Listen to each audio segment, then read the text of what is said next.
certain person that is really far away. Usually, so I remember it was the second pass of Amedrasil. He was like charging the furthest person. I'm not sure it works like that. Yeah, I don't know either. Sometimes it's either the furthest person or one from among the 5 furthest. Or sometimes a special group, special 3, a magic 5. But it can be any random player, I'm pretty sure, regardless of distance in this case. And they do need to be mindful of that charge, like you say, because it can destroy rock walls and mines, which can cause problems depending on where you aim it. So they're going to have to be careful with that. But I don't know if they'll be aiming at the wall, even though that might diminish his travel time and make melee uptime easier, because you're going to be using the wall to place all of the void zones that are going to be occurring throughout this fight, which are going to amp up even more on Mythic. This is spicy. Yeah, we're at 7% now. What's this energy? With 4 dead. This UI, I cannot see the energy at all. I think the energy is a teeny tiny purple bar at the bottom. 77? Okay, so the energy's fine, actually. They're way ahead. They're really overkilling us. They have about 20 seconds. Oh. Oh, bottom of our screen, of course. Okay. Oh my God. Right, production's now moaning at us because they've got the giant energy bar on the bottom. We've been casting for 2 days without it, all right? All right, it's back now. The energy bar's on the bottom of your screen, everybody. It's a big yellow bar. Oh my God. I said I'm like looking at this like 100-inch TV, so 77, 78. But yeah, they managed to kill the boss, so one unfortunate wipe. But only one is pretty good. Yeah, we got what we wanted. Except we didn't get what we wanted. We did. We got one of the... well, we got at least one thing we wanted. Looks like it's probably Kush's main when I'm looking at his DPS, probably, or... Could be. Maybe? We got the hotline. Usually, the way you spot the mains, these are the people who they already have the best gear. The most DPS. Yeah. Oh, we didn't get the knuckles, is what you're referring to. That's what I was saying, right? Yeah. The Demon Hunters definitely want those fist weapons, and that did not drop, so we didn't get what we wanted in that sense. Oh. So he might, hopefully he's got a second... This is where you draft out that other DH. Yeah, and go again. Because Kush has many DHs ready to go. He was like, he'd prefer it on that one, but let's swap again. So we'll see if Kush is back in. Ready to go, but they'll be making choices now, and I'm sure Scripe and Roger are now stroking that chin. What's it? Do we even want Kush to play? Is it worth it? Yeah, I mean, you've seen him play. That's really hard because sometimes you can be like, okay, this didn't drop, but you can get it on Mythic. If it's like for example, a middle boss. I'm thinking about, for example, Rishanan's cloak. Like you could get it in Mythic easily, but now we are talking about a fist weapon that will drop after you kill the 7th boss. So yeah, definitely this can completely like decide if you're gonna play or not. Yeah, can do. If you're only playing one Demon Hunter, right, and Nice Memes has the fist weapon and Kush doesn't, that's going to determine who plays for sure. Oh, we've seen it between Kush and Perfecto many times. Yeah, exactly, and several. It happens between hunters. It happens between mages. Anytime you have several people playing those key classes that you might stack multiple of. This can be determinative, but well, let's Kush see has Nice other Memes alts. on screen while Jesse's explaining this. Is he really happy is right he now? Smirking? No. The goal, of course, Nice Memes. The goal, of course, for everyone on the team isn't necessarily to be in on the boss, right? You want the team to be as strong as possible, and Havoc is pretty good. It's not unimaginable that you'll use 2 of them sometimes. I was expecting at least 2 DHs. Yeah, Kush, because as far as I know, Kush is really not expected to play as Rogue. Perfecto seems... Not this time around. Yeah, Perfecto seems super... Perfecto is very happy. I'm the only Rogue. Is looking good, honestly, for this race.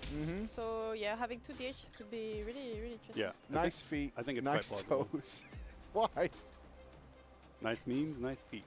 It's everywhere. They go together. It's all over. It's because of you. Sure. Why not?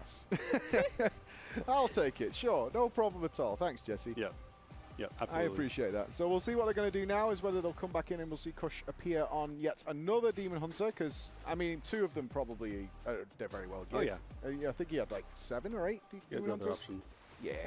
Very unlikely more than 3 of them had bad heroic runs. And I'm pretty sure if they know there is this kind of weapons, they also saw the best in slot one for the melee players, such as the warriors, the Red Pala, and also DK. So maybe Echo also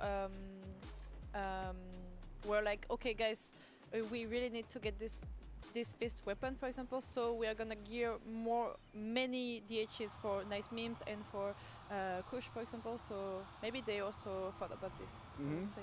Do you think there's going to be a boss where we'll see a melee stack? You know, like we had on Brood Twister last time, where like suddenly it was unleash the DKs, the warriors, let's make the meat grinder, the rep paladins. We had that happen last. I mean, Mugsy is kind of potentially that fight, right? I think the one-armed bandit would be a pretty good option for that fight too. Lots of bombs to mow down. Oh no, I don't agree. You don't agree?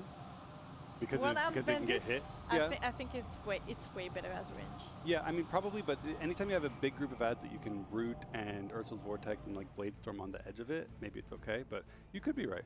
Yeah, and also because, you know, the assistants, they are really split and you have to do this kind of movement to get on top of the assistants, and also sometimes you want to move the boss on top of it, but then the tank is really slow with the Not boss the Echo tank, though. Stuff like that, so... Mirez is never slow. They'll never be slow. Not Mirez. Melee's never unhappy with the now, tank Teef. I played with Teef last year. Yeah? Where are you now? Just saying. Just saying. Now, Teef's been playing extraordinarily well, actually. He's very comfortable, actually. Yeah. He's one of the more... when it's always interesting when we get new players come into the Echo team and you say hello for the first time. You can see there's a little bit of nerves at first, first tier with the team and all that. Teef, nah, he was chill. It's a really big thing to be like a new player and also like a tank. Yeah. Like, it's a really important role. So, and you're playing with, he's playing with Mirez, right? So... Mirez expects a lot. You might smile a lot, but Mirez does expect a lot. But Teef was chill. Yeah. He was like, yeah, dude, I'm well into it. Like, That's this is good. That's good. It's almost more scary when Mirez is smiling, right? He's trying to take the sting out of him absolutely roasting you. He's like, yeah, the nicest way possible, but you are absolutely completely trolling and it's really disappointing. He does. I have seen him say that. Like, yeah, with a big smile on his face. He has a big smile. Brutalizing you about how poorly you played. That's brutal. There's something worse. Is like, I think he's kind of trolling, you know? He giggle, and then he like giggles with it. A little bit trolling, it's okay. It's okay. Could have done better. I mean, you won't play next tier, but like, it's okay. Pretty good chance we're going to kick you, but it's okay. Yeah, exactly. I mean, I might as well just do it right now. Well, we're back in.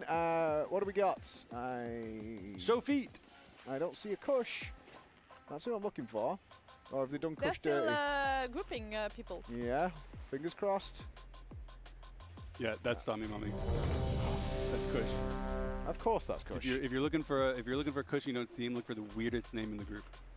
That's nuts. That's illegal. I remember, like in Method, there were like no weird names. You have to. Well, Scribe tries to do the same thing. You need to have Cruella in your name, Yeah. so it's easier for us. And also, you cannot change your name because with all the spreadsheets, the splits and stuff, you can like fuck everything up. Most people follow it, but then we have Perfecto naming one of his rogues "Don't ban me" with funny characters, or worst player and Kush Dami Mommy. Everyone else is following the rules while the rogues are just worst player. Worst player. Yep. But everybody knows everyone else player is Perfecto. 5, Hank Druid, 4, Ryson Druid, Artie, 2, but not the 1. rogues. And they've all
My power is transcendent.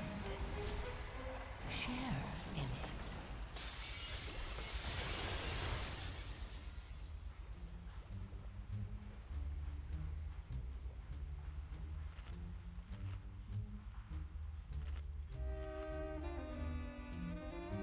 Systems engaged. Commence pummeling. Voltage increased.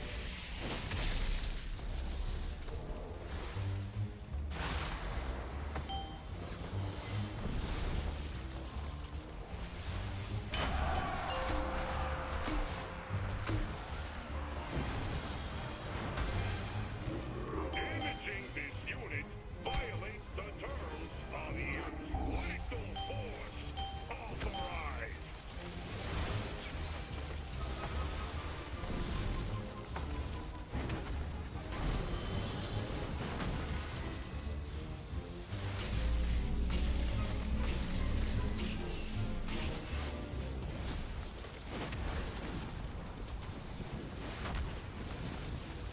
Voltage increased.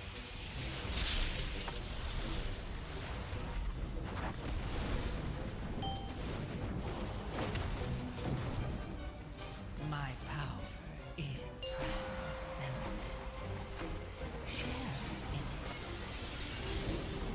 Damaging this unit violates the terms of use. Lethal force authorized.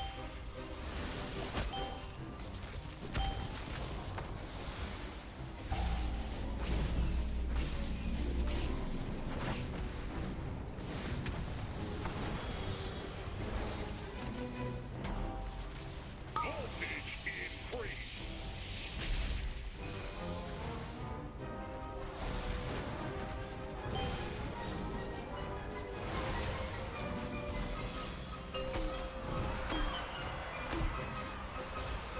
Damaging this unit violates the terms of use.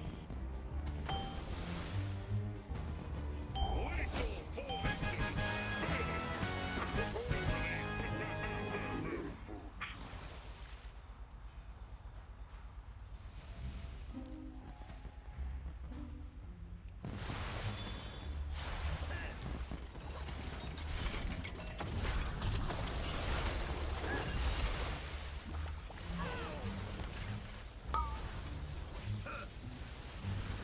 My power is transcendent.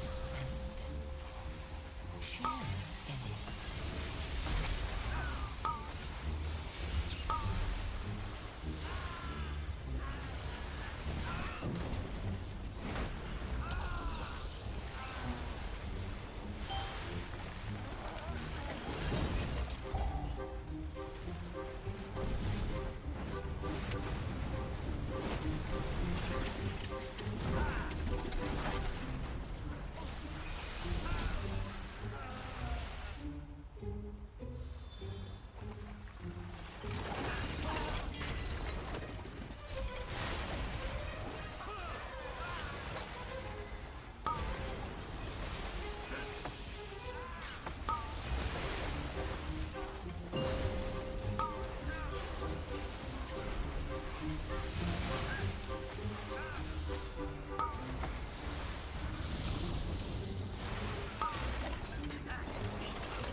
My power is transcendent.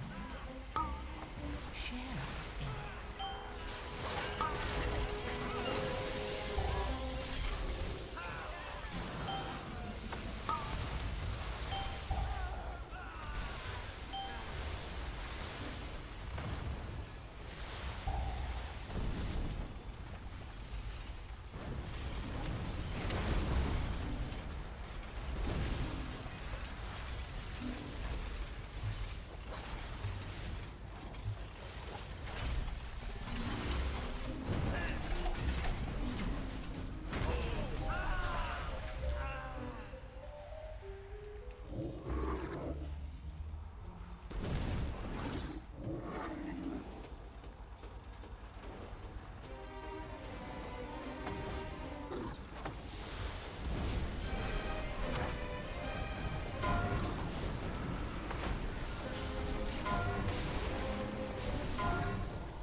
A gift of power.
Trespass in my domain!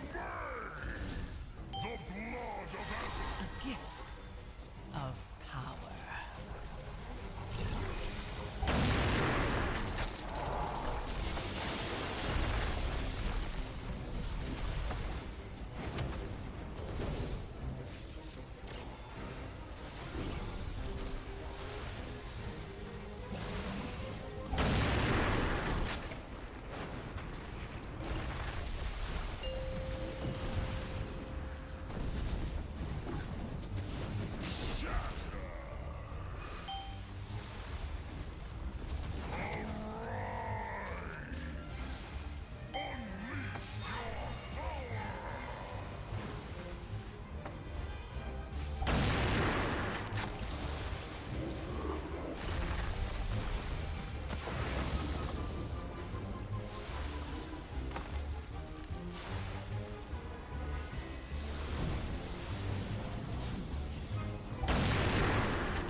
If you want a job done right, use Mega Explosive! My power is transcendent. Share in it.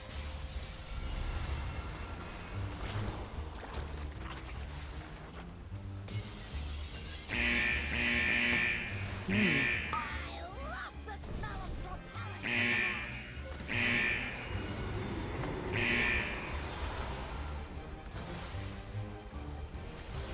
I love the smell of propellant in the morning.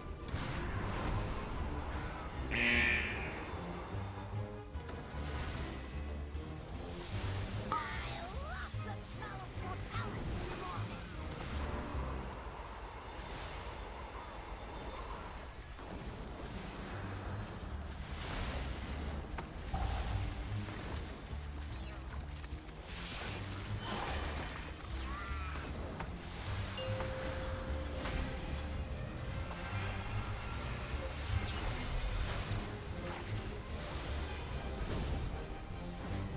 A gift of I love the smell of propellant in the morning.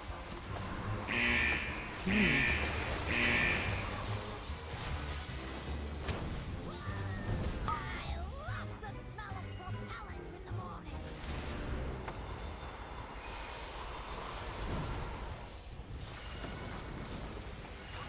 I love the smell of propellant in the morning.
My power is transcendent.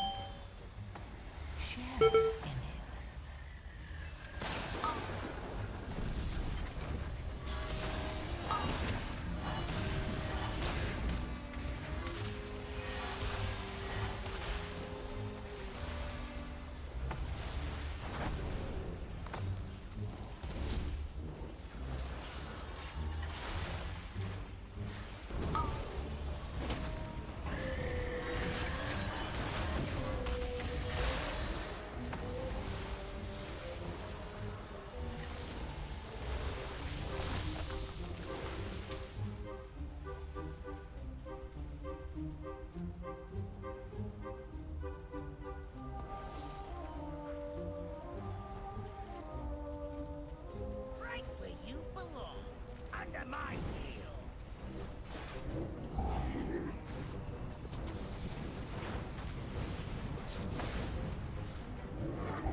merchant to trade needs to be at least 2 centuries old.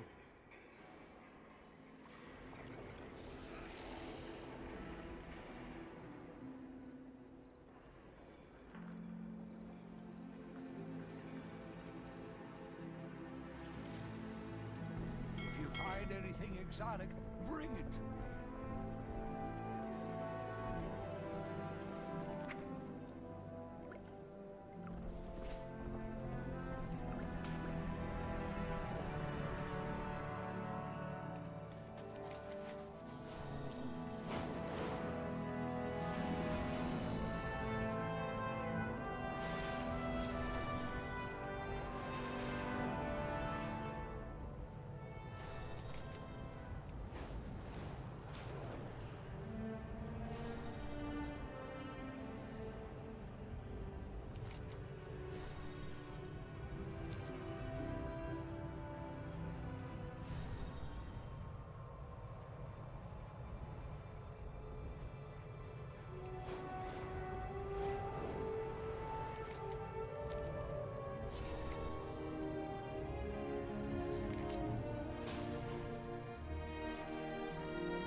Five, 4, 3, 2, 1.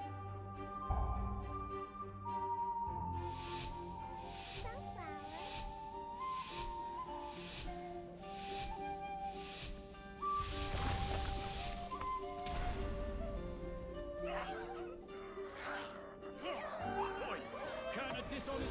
Make your living.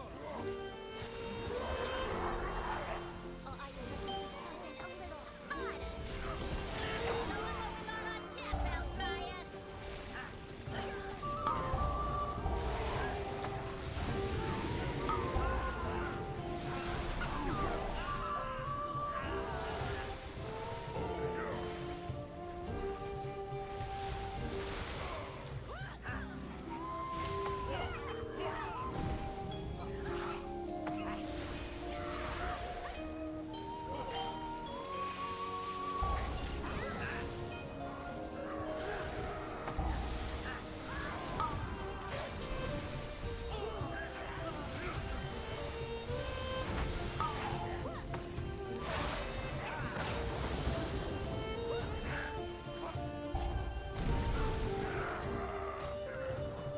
My power is transcendent. Share in it.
My power is transcendent. Share in it.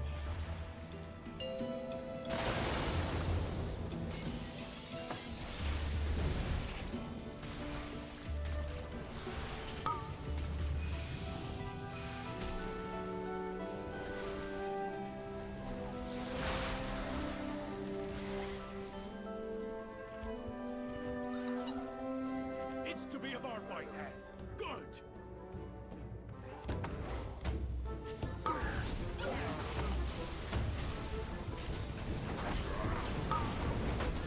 Nose down, move.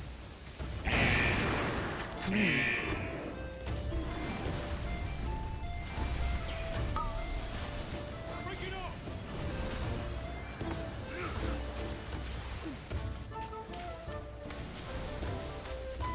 Time for happy hour.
listening.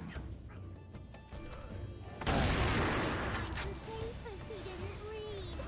And now Goldie Baron-Bottom is CEO of this joint. Help me. Please get my meadery back, Outlander.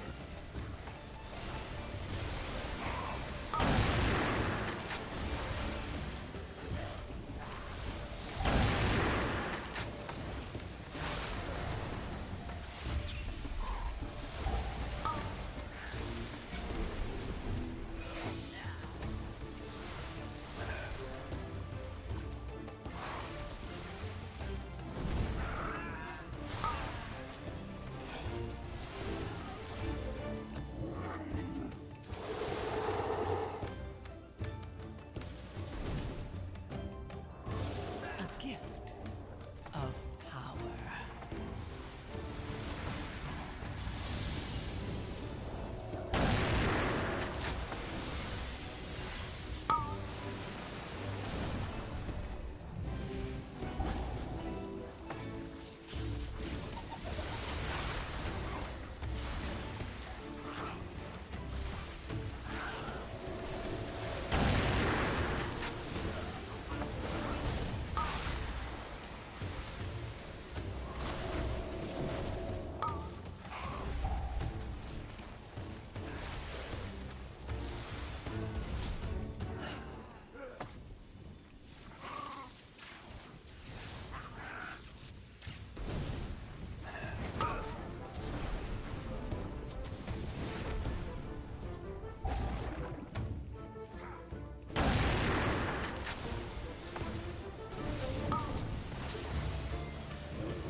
A gift of power.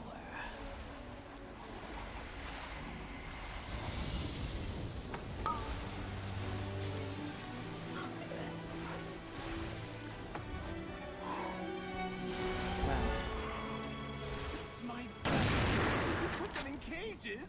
They should be free gathering pollen in the forest.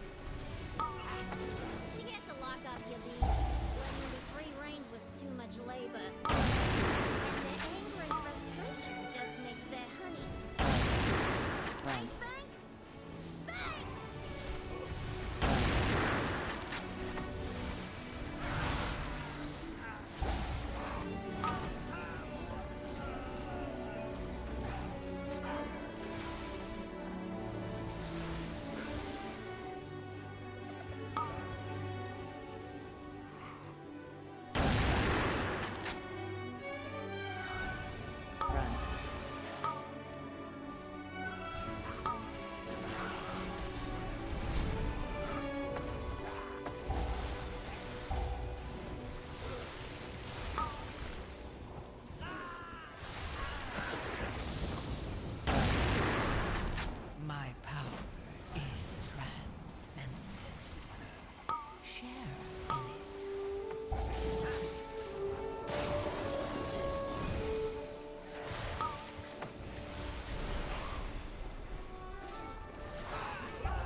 gift.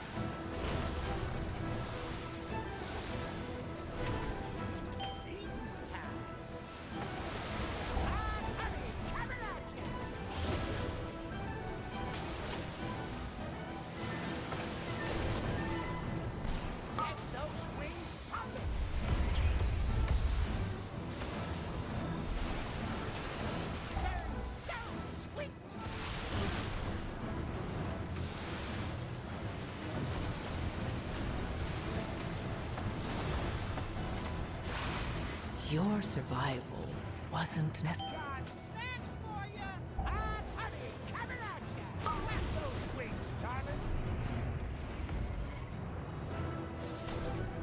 My power is transcendent.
Welcome to the Cinderbrew Meadery Masterclass. This covers the dungeon for the War Within Season 2 Mythic Plus. This is done on a plus 12 on the PTR, both Fortify and Tyrannical affixes on the Keystone. This is equivalent to the old days of a plus 22 Keystone, so it will give you a good sense of what one-shots you in this dungeon, what's dangerous. Off the bat, you have this entire Giga, first area that you can pull all the trash mobs before you do the first boss. I recommend splitting this pool, or rather the entire room, split it into 3 different pools. And I'll start off on the right here by pulling everything between this muscle and this muscle. So that's one way to just quickly remember what to pull. So I'll tag everything here, and once they've converged on me, let's kind of walk through their abilities one by one. There's a lot going on, so I will use freeze frames to help me. The first is the patrons. So these patrons, they do a mean mark tank buster that I marked out in my text Vigora alerts. So you can see once this cast goes off successfully, I've gained a stack of debuff. This is a mean mark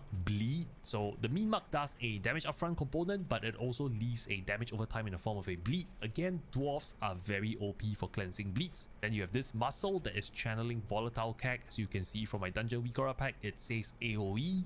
And you want to have some form of mitigation running going into this AoE if you're running low. This will land on the entire party. You can see everything goes out like that. And this is the ability leaving this debuff on us. And this debuff is essentially a damage over time component as well. So a lot of rot damage going off on the party. You can see everyone being debuffed over here in this freeze frame. Then you have the Pyromaniacs that do Erupting Inferno. So what it does is it marks someone that pulses AoE flame damage. Don't be stacking near the person is the bottom line. The person afflicted with Erupting Inferno naturally also takes damage over time. So if you have 2 debuffs like that, naturally you start ticking down to kind of a lot of damage over time. You will notice that the muscles also do an ability called Throw Chair. This is a random range targeted ability. So random aggro table, this time around going on the Boomkin. You also have a brand new ability from the attendant called Cinderbrew Toss. So Cinderbrew Toss is where it spawns swirlies that you need to dodge on the ground, so take note of that. You'll notice all these swirlies on the ground. Make sure to stay out of them. If you do not move out of the circles, you will get disoriented. So the Pyromaniacs, they will also have this ability that you will see them cast shortly in this freeze frame called Boiling Flames. And again, there's a lot of nameplates overlapping, so it's a bit hard to see, but it's the Pyromaniacs that's casting Boiling Flames. Boiling Flame is just single target heavy damage on whoever is targeted. In this case, is going on the healer, and you can see the person just ticking down here because of that. And just to show you a better freeze frame, you can see the Pyromaniac casting Boiling Flames over here that we instantly interrupted with our Cap Totem. But that's really all the abilities you need to know in the first pull. Just know that the tank has constant stacks of this physical bleed we talked about earlier from the mean marks. This is what's causing the tank to be chunked, as you can see right over here. So once you're done with this giant first pull, let the group stabilize here, and this is where I like to pull in Chewy. So Chewy is the mini boss that you should be working on before you do the first boss. Chewy has a few abilities that makes it dangerous to be paired with other mobs. Firstly, it does Tenderize. As you can already guess from my text alert, AoE ability that causes the party to be knocked back. Let me just rewind the footage. So everyone gets knocked back. Everyone takes a burst of damage. That's what Tenderize does. And then it does High Stakes that spawns all these swirlies on the ground that needs to be dodged. If you fail to dodge them, you take heavy amounts of damage, and you also get stunned for 3 seconds. The cast is really fast, so just make sure to move out quickly. So in parks, if people are not positioned right, they'll get knocked back into other ads. They'll pull the whole room, and that's one of the quickest ways to wipe in this entire first area. Beyond that, Chewy doesn't do anything beyond the 2 abilities I covered. The idea is that get rid of Chewy so Tenderize isn't a problem before proceeding on to pull the rest of the room. You can technically pull some mobs with Chewy, but you need to know what you're doing, so I wouldn't recommend that in a park technically. This remaining pool is just everything else in the dungeon, so I'll let everything converge on me and we'll kind of just walk through some of the abilities. You already know what the Volatile Keg does, you know what the Mean Mark does, Tank Buster hit with a dot component in the form of a bleed, and basically I just bubble taunted here. You can see that they don't really do any new abilities. Just know that as a tank, you really want to be cycling cooldowns. You can see me absolutely getting wrecked by the bleeds that's stacking up over here from the Mean Marks already. And the Mean Marks can technically be stopped by crowd control. So technically, if you chain a perfect CC, your tank is able to drop stacks like what I did over here, and it's just something to just try and help your tank with. You can also try and kite to build a bit of distance from all these mobs will drop your debuffs, which is what I'm doing. All these while your healer is under a lot of stress because of the AoE burn debuff that we talked about already. So that's pretty much the first pull. I believe if your Bloodlust pull fails on this kind of first pull, I anticipate a lot of people just saying GG, go next kind of moments, but this volatile CAC is scary. Party-wide damage, be very careful of that. That then opens you to pull the first boss, which is the Brewmaster Eldrear boss. So it has a couple abilities and some interesting intermissions. So firstly, you can pull all these mobs in for cannon fodder. So the first ability it does is a tank buster called Keg Smash. As you can see from this alert in the middle of the screen, it knocks you backwards and make sure you have a mitigation running. And after that, it will do its next ability called Throw Cinderbrews. So when Throw Cinderbrew goes out, you can see this thing flying out to target random party members. It lands on the Boomy and the Warrior, and it also puts a debuff on them, which is really a damage over time that you need to heal through. So it takes for quite a bit, just take note of that. Healers need to spot heal. On top of that, the boss does Blazing Belch. This is a frontal Kono to be avoided, and then it just rinse and repeat Keg Smash. So your healers have really just kind of topping up the tank and topping up the single target dots that they need to work on, and beyond that you just need to kind of work through the boss to the intermission.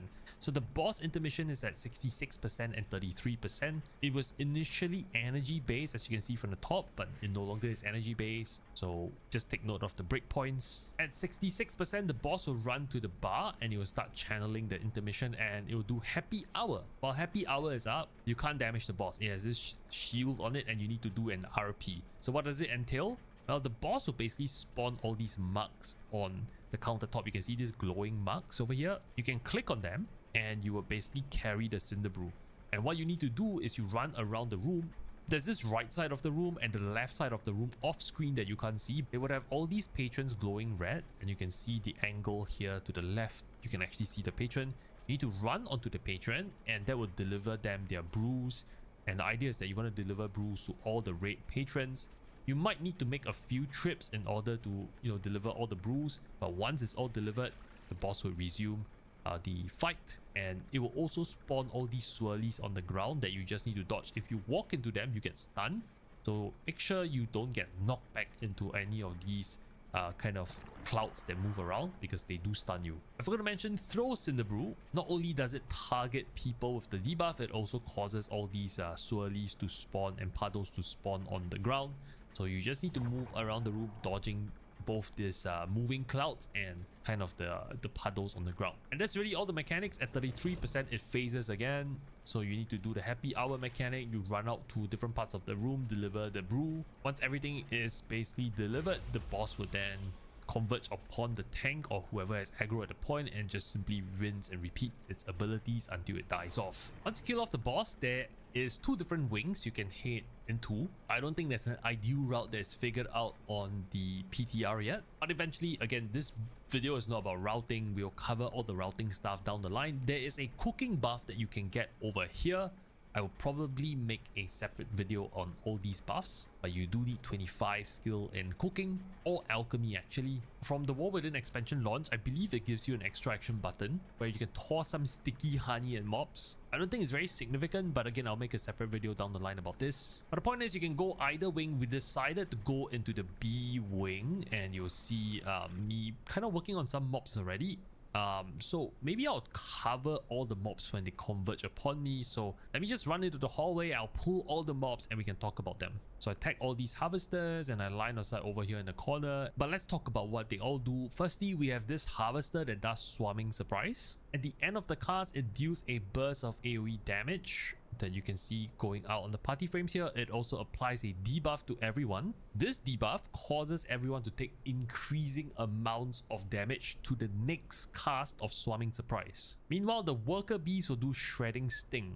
This is a randomly targeted jump ability. It puts a bleed on its target. And just take note that this is why, again, Dwarf is kind of OP because of all these bleeds and damage over time. Meanwhile, the Wrangler just is an archer mob that, fires stuff, wherever they stand. So it's hard to group this kind of Wrangler mobs over here. It does a frontal called Bazooka that is a line kind of frontal that you need to dodge and move out of. it does Bestial Wrath, and Bestial Wrath just needs to be interrupted at all times. If you fail to interrupt Bestial Wrath, the Wrangler will gain 25% more damage in its arrow shots, and that can be really dangerous if you have quite a few number of mobs working on your party. So anyway, you will then move down the hallway, you pull a lot more of these worker bees. Also in this pool, you get a brand new mob called the Purveyor. Let's talk about it. But before that, you will notice that me as a tank, I'm getting absolutely wailed upon, absolutely getting destroyed. Is really because of these bee-led small little bees. They put a stacking debuff on the tank. This is what's causing me to take so much damage. On top of that, this Purveyor is about to cast Honey Volley. Just like any volley spells in the game, that needs to be interrupted, else it's party-wide damage, so take note of that. And meanwhile, you have the worker bees that do shredding stings, that they jump out and they randomly target someone, puts a bleed on people, so that can be dangerous if you pull too many of them. By the way, you will also notice that this magical debuffs that the bee-led places on me can be dispelled. As you can see, my healer just dispelled me over there. It's a magical debuff that can be removed, so make sure to remove it from your tank to save your tank from, you know, the horrible death that awaits them. You will also notice this Purveyor is the one casting Rain of Honey. So Rain of Honey is essentially it spawning all these swirlies on the ground. Make sure to move out the swirlies. Swirlies are bad. Just step away. By the way, when the worker bees die, they have a final vengeful final sting ability that they will cast on the tank. It basically does fire damage at the end of its cast, and that is something that the tank just needs to deal with. Just make sure that you pop some form of mitigation. It hits pretty hard at the end. By the way, you will see that the bee-lets and the worker bees are marked as casters. They are not really casters at the end of the PTR cycle. They initially was at very early PTR. So the latest plater profiles, they are no longer marked as casters. I just want to kind of call that out going into the live realms and live keys. So you pull the rest of the hallway, and these are the same mobs. The bee-let that basically has this aura that allows them to stack a debuff on the tank. This bubble running on me, so they can't do that right now. There's the bee wrangler that needs to be kicked. The Purveyor needs to be kicked in terms of the volley. Meanwhile, the harvester stacks swarming surprise AoE, you know, damage and debuff on everyone. So a lot of hectic things are going on. You can see the Purveyor's volley going off there and dealing very heavy damage onto people. So in a very messy scenario like that, just take note, make sure to always kick the volley, dodge the frontal bazookas, and dodge the Rain of Honey. Help your healer out when there's a lot of AoE damage like that. It's kind of tough. Another very important thing to call out, this harvester mob will do beeswax. It's basically something you will channel 10 yards, and if you're caught in it like me and you don't move out early, I free them too late there, you get stunned. At the end of the cast, you also take AoE damage. So just take note of that. It's kind of dangerous. You get more of the same mobs throughout the entire hallway. All mobs we have already covered. So I'm just going to follow the footage. You head down this hall and you get more wranglers. You get more of these same mobs. What we opted to do here is to basically pull all these mobs all the way to you know, the mobs to the right over here. I've already covered every single mob. Just know that it's hectic. There's a huge combination of stuff. Purveyor volley must be kicked. By the way, the Purveyor is colored pink in the latest plater profile, so just want to clarify that. They are a caster, they have a cast, they don't have a frontal. So when you guys download the latest plater profile, all these color coding would have been fixed. Anyway, clear all these mobs, and then what we opted to do is to jump down this platform, because if you go down the stairs, you will actually aggro the wranglers on top of the stairs. So you pull the harvesters by jumping down the ledge, and you basically can pull the rest of the mobs here. Hopefully you have some big cooldowns, because this can be pretty painful as a pull.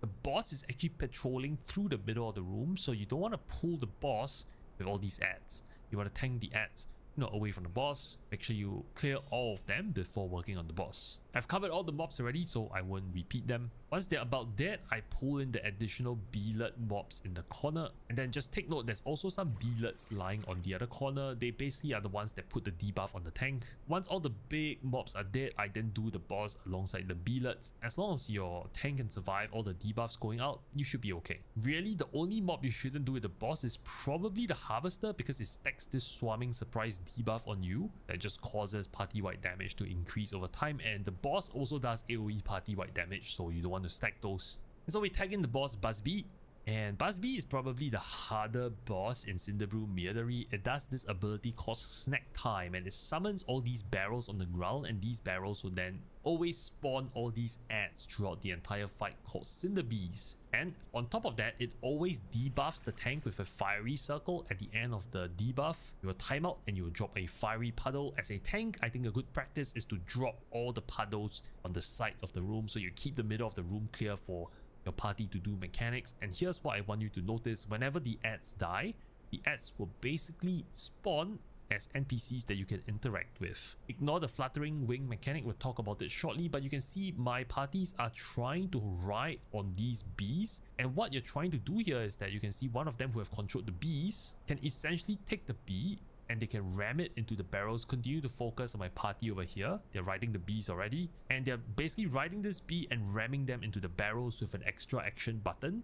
It does a frontal charge, it basically destroys the barrels, and the whole idea about this entire fight is you can see the hunter destroying the other barrel there with the bee extra action button. The idea is that once the bee ad dies, it's clickable, you right click on it, you ride on it, you get an extra action button, and you send it flying in a frontal manner, destroying the barrels like this. You need to destroy the barrels because as long as the barrels continue to be alive, there'll be more ads that spawn, and it does more pulsing AoE damage. Okay, so that's the kind of the ad mechanic that you need to know of. Let's also talk about what the ads actually do. The ads will do an ability called Shredding Sting, where it jumps to the target. It basically places a damage over time on the target. Upon hitting 1%, they will then turn into a clickable NPC. So that's really what you need to know about the ads.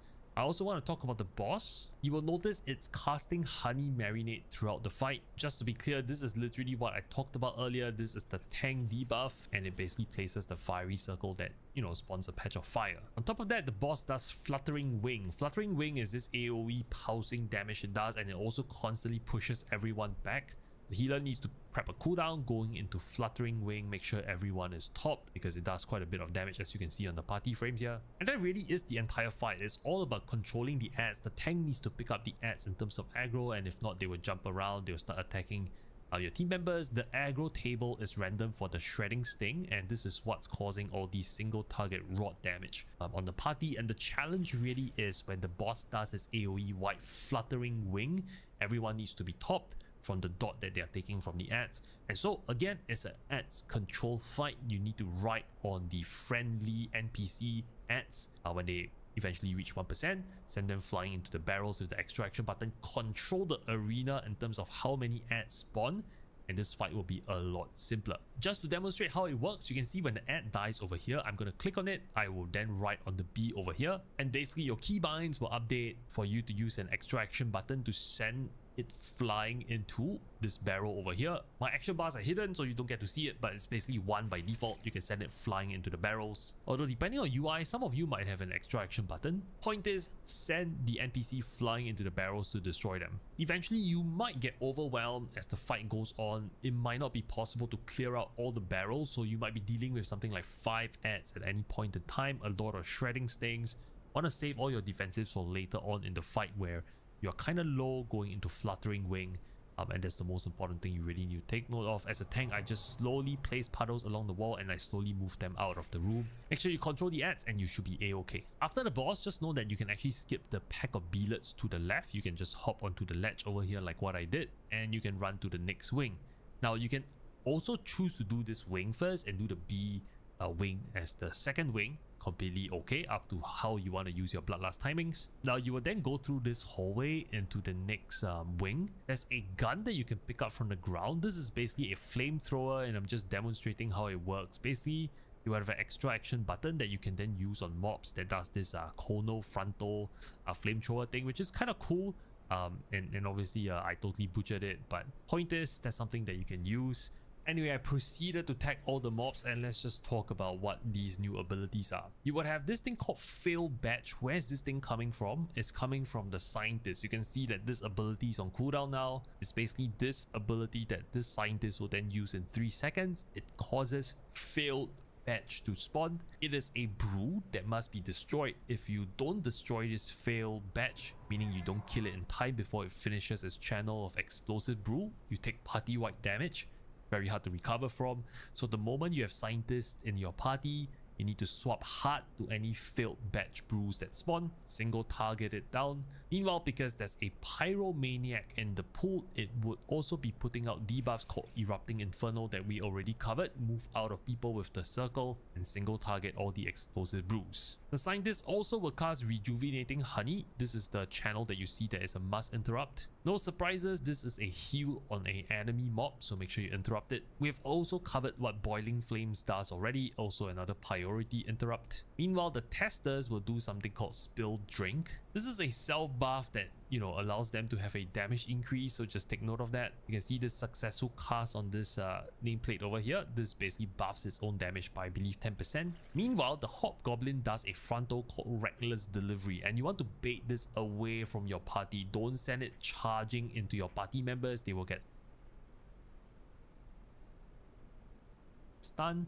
When the hobgoblin hits the wall, it also does a AoE damage to the party, as you can see, and at the same time it spawns all these brew droplets that needs to be picked up by the tank. I also forgot to mention the testers do a good to interrupt but not a mass interrupt ability cast called free samples. This is a single target interruptible ability. If you don't interrupt, it's just a single target nuke. It's not fatal, but it does a fair amount of damage. So a lot of things going on, right? There's a frontal charge. You got to swap heart to the totems from the filled batches and make sure you kick all the heals of the rejuvenating honey. So you just need to make sure that you're aware of your surroundings. Don't run the charges into your allies. Also, healer needs to make sure the group is top before this guy charges into the wall. This is especially scary if you're not top like that. As you can see, if you're not top, this AoE will basically take you down essentially. So hobgoblin, pretty dangerous. Make sure you watch his charges. Keep on clearing the entire hallway. I won't repeat and cover all these mobs because we talked about them already. Eventually you come to the end of the hallway and there's two hobgoblins. I thought I'd call that out. This is probably the more dangerous pulls because there's two frontals you need to watch. And then we opted to pull some of the next room into the previous room. Again, you've seen all these mobs already, right? The pyromaniacs, the scientist, the hobgoblin. We chose to pull them back into this room because when the hobgoblin charges out, and if it happens to charge out into other mobs, it will actually pull the other mobs that is currently not in combat. So fighting it near that previous area is pretty dangerous. You can see baiting it to our side over here is a lot safer because it won't butt pull other mobs. So that's something we opted to do. So I'll give you an example of why this mob is kind of dangerous. So you can see firstly we're working on this totem that needs to die, right? At the same time you have a charge coming out amidst all this mess, and there's a dot component that is going out from various mobs we've covered already. On top of that, when the charge lands, it does AoE damage. So if someone is not top, the person just quickly goes from 100 to 0. So it's kind of dangerous. We've already covered all the abilities. It all just comes down to execution, really. By the way, I forgot to mention, when the hobgoblin dies, you will see that it also explodes into more ants that needs to be picked up by the tank. They don't do much. They just kind of melee at the tank. They are not supposed to be marked as casters. That has already been fixed in the plater, so just FYI. In the next room, you also need to clear out the entire area that is further away from the boss, and the reason is because you need this entire room to do the boss fight. I'll explain why later, but just know you need to clear out the boss's room before you can spawn the boss and before you want to do the boss. You will then see that there's this area over here. This is where the boss is supposed to spawn, but in order to make the boss spawn, you need to clear out this area where the boss spawn zone is. And when you're pulling this pack, just make sure to take note of the fact that there's a lot of scientists. There's 3 of them actually, which means that they will be spawning all these failed batch totems for you to basically kill before it finishes its channel. So swap fast and swap hard to them, and make sure to always interrupt the rejuvenating honey cast from the scientist. So once you've killed all the ants, the boss will then spawn with a bit of RP, and that basically spawns the boss IPA, just like the, you know, the beer reference, right? The point is, this boss requires a lot of space to kite the boss, and you see why. First ability does is spouting stouts. This spawns all these swirlies on the ground that must be dodged, and you will notice that some of the swirlies, they actually look different. There are red swirlies like that is redder than the usual kind of orange tint. This is a signal to you that an ant is spawning at that location. Whenever the ants spawn, be very careful. The boss cannot touch any of the ants, which is why I'm kiting the boss away from the ants. If the brew drops do get to the boss will basically do a AoE white damage to everyone. On top of that, it gains 10% of its maximum health as a shield. So you can imagine on high keys, because the boss health scales with key levels, it gains quite a bit of absorb shields. So never let the ants get close to the boss. You want to crowd control them. They're susceptible to stuns, knockbacks, roots, everything. You will also notice that the brew drops actually sometimes enlarge and they become a lot faster. And that usually is if you take too long to kill them, because upon reaching 100% energy, the brew drops will start accelerating towards the boss and they'll become bigger in sizes, and I believe they move twice as fast. So the tank's job is to kite the boss away from these brew drops that spawn. On top of that, the tank needs to watch out for bottoms. Uppercut is a tank buster, heavy hitting ability on the tank. Make sure you mitigate, and it will also slightly knock you backwards like that. So don't ever be knocked back into, you know, allowing the mobs to converge onto the boss. Always think ahead. The boss will also do burning fermentation. You can see what happens at the end of the cast. It basically puts a debuff on people that is essentially a dot. This is a magical dot that can be dispelled, so FYI. And when the ants die, they basically spawn this puddle, and over time these ants will then revive and regenerate. So you can see as we go into the next spouting stout, this is where the previous ants will be reanimated, so you can't kill them off for good. So take note that there'll be more and more ants throughout the entire fight, and your job as a tank is to basically navigate all these ants that spawns around the room. Just take note of where the safe path is, that you can kite the boss without letting the ants get to the boss. Meanwhile, your DPS should all be swapping onto the ants.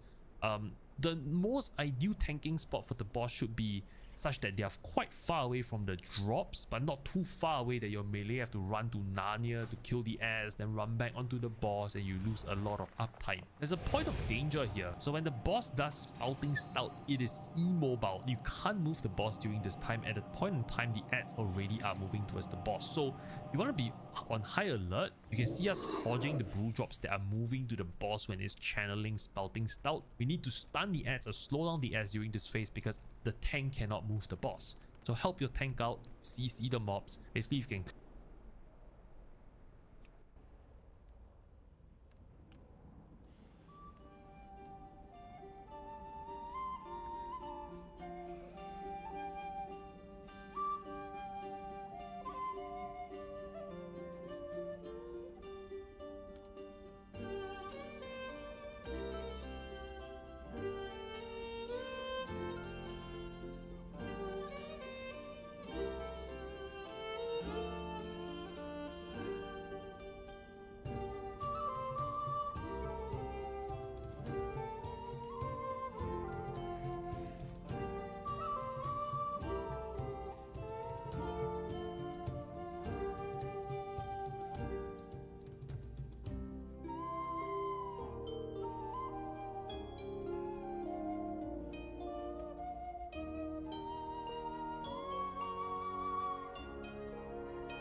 Five, 4, 3, 2, 1.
Only the strongest survive.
Only the strongest survive. Another one!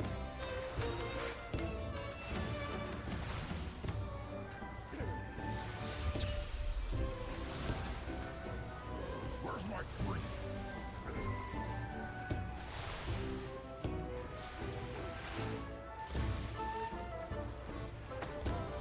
Another one!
Zeal to get back in business led to faulty reasoning.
front.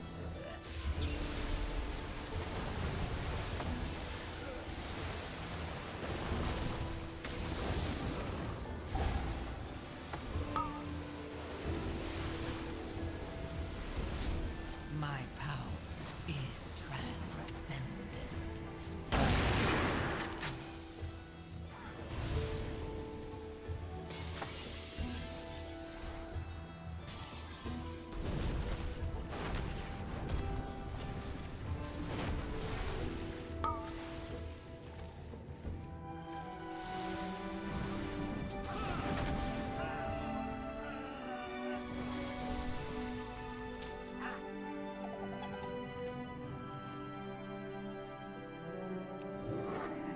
My bees!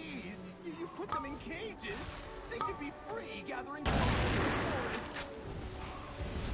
We had to lock up your bees. Letting them be free range was too much labor.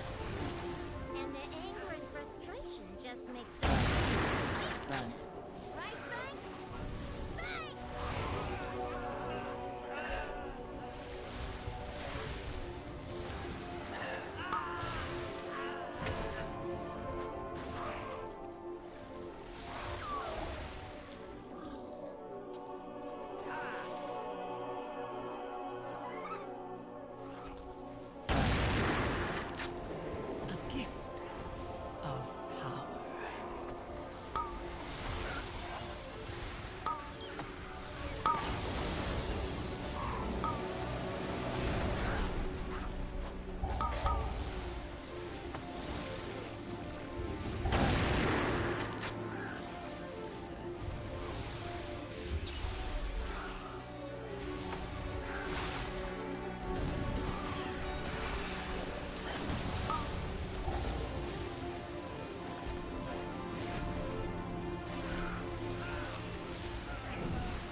gift of power.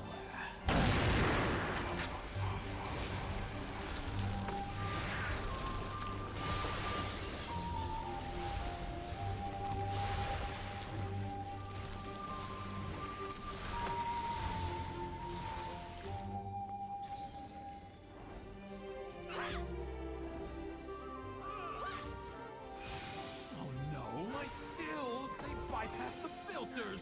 It's running too hot! The mead will be substandard! Yeah, but there'll be more of them. More meat, more money. That's good business. Ugh. My personal directive, my passion! She's ruining everything!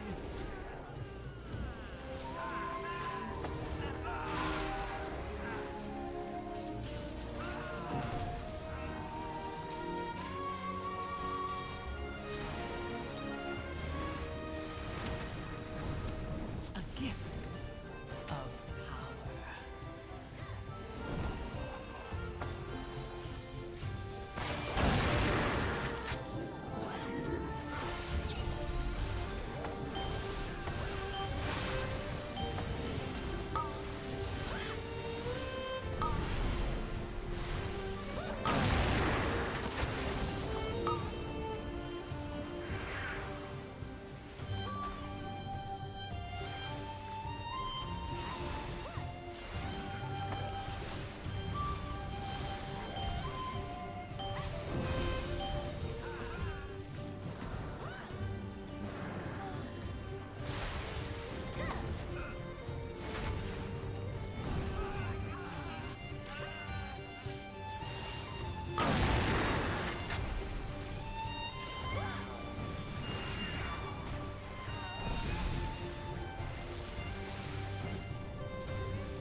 My power is transcendent. Share in it.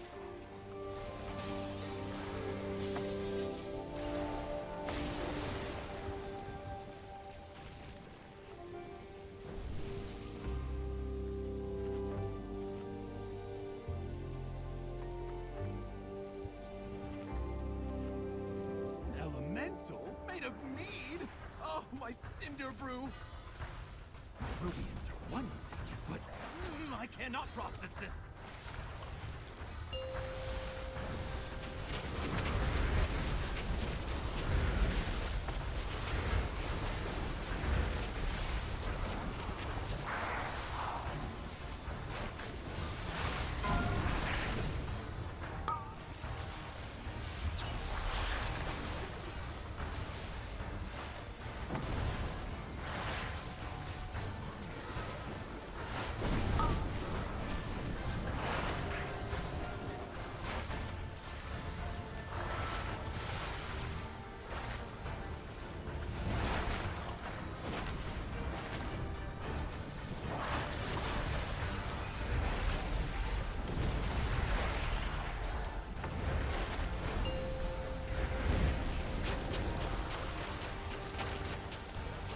A gift of power.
show ya and your rock-headed friend who's boss!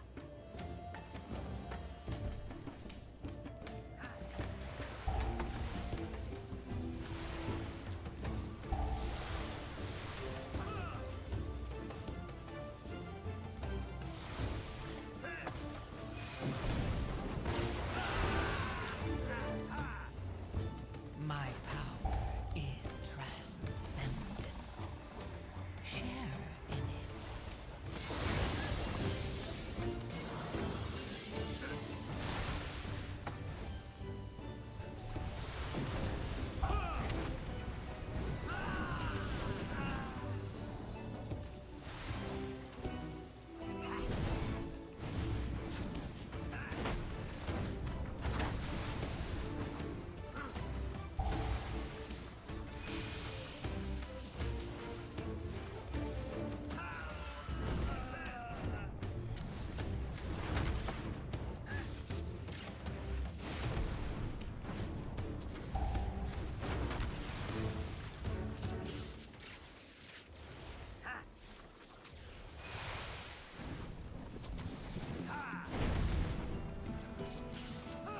Alright, you may have gotten my employees, but now you're dealing with the CEO herself. You won't be taking this metering from me! My power is transcendent. Dashing out!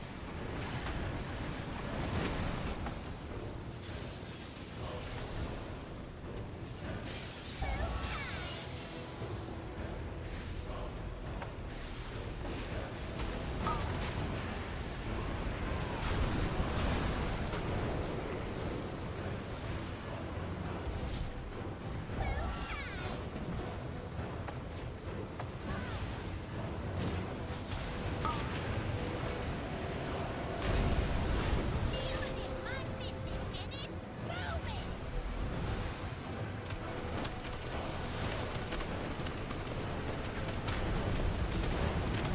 Just for you!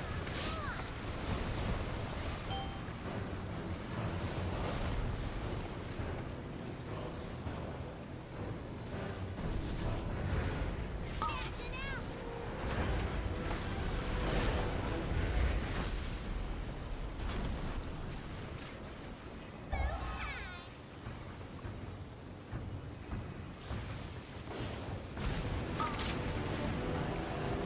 Is transcendent.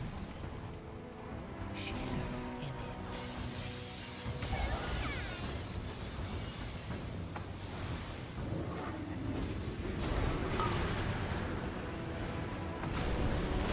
Dealing is my business, and it's moving!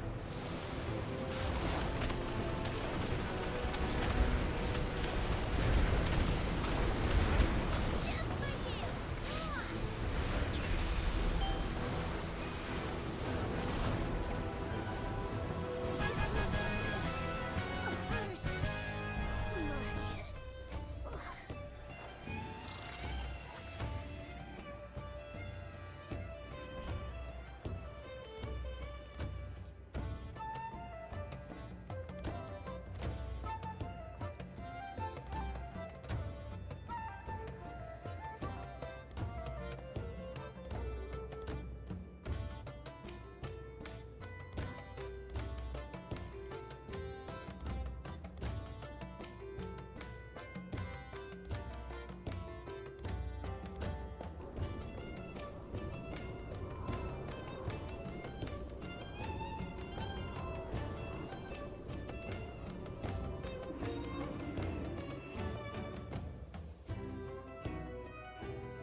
I've seen things that would scare you shitless.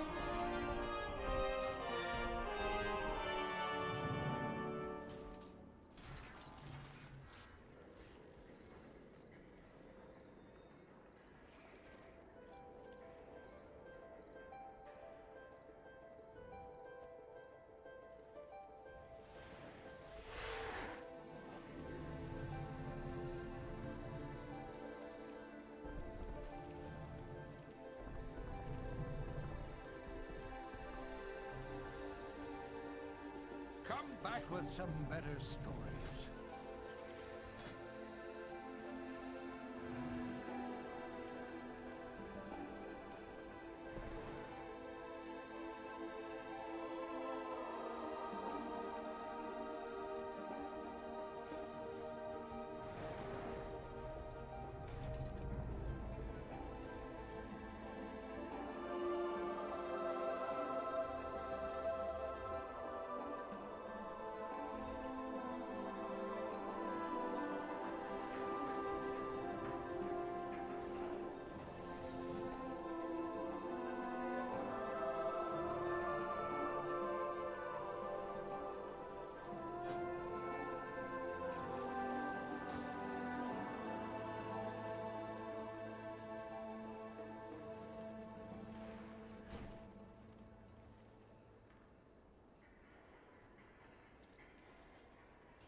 Welcome to the Rookery Masterclass for the War Within Season 2 Mythic Plus. Footage here is from the PTR on a +12. This is an equivalent to a +22, 23 before the Keystone Squish, so it should give you a good sense, given there's Fortify and Tyrannical, what would one-shot you on a life key. So when the key starts, I prefer pulling in the pack from the right. These are just root guards. They don't really do much, but let's talk about the more significant mechanics with this more important mobs over here. Range stack is bound to kick if you can.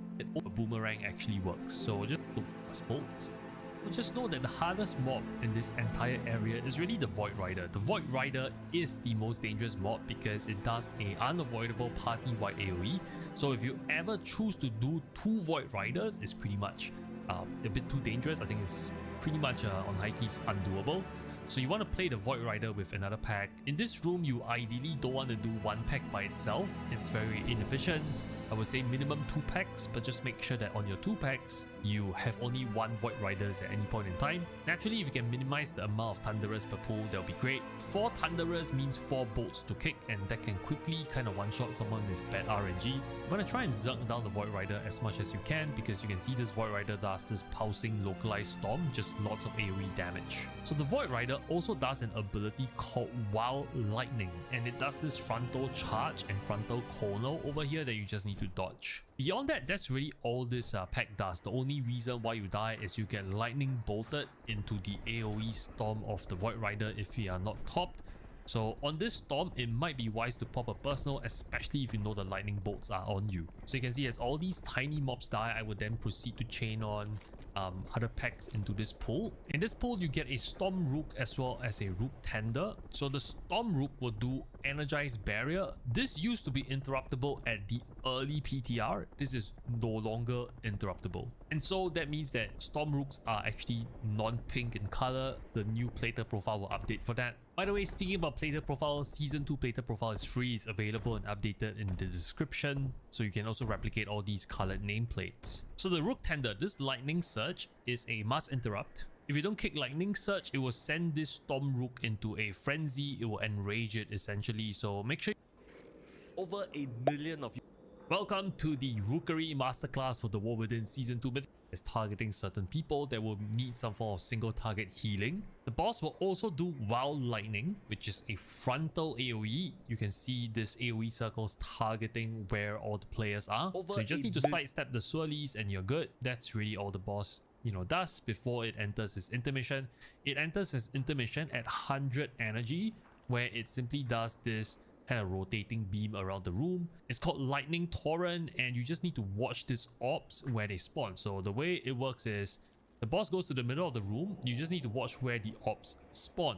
There'll be 4 orbs that spawn around the boss's hitbox. Find a safe spot between the 2 orbs. You want to stand in it and then you observe the beams. The beams will rotate either clockwise or anti-clockwise. It used to rotate in only one direction, but they fixed it on PTR to kind of be possible to go either way. Also, you want to take note when the boss beams go out during this phase where the beams is rotating, there's also pulsing AoE damage that's going out on the party.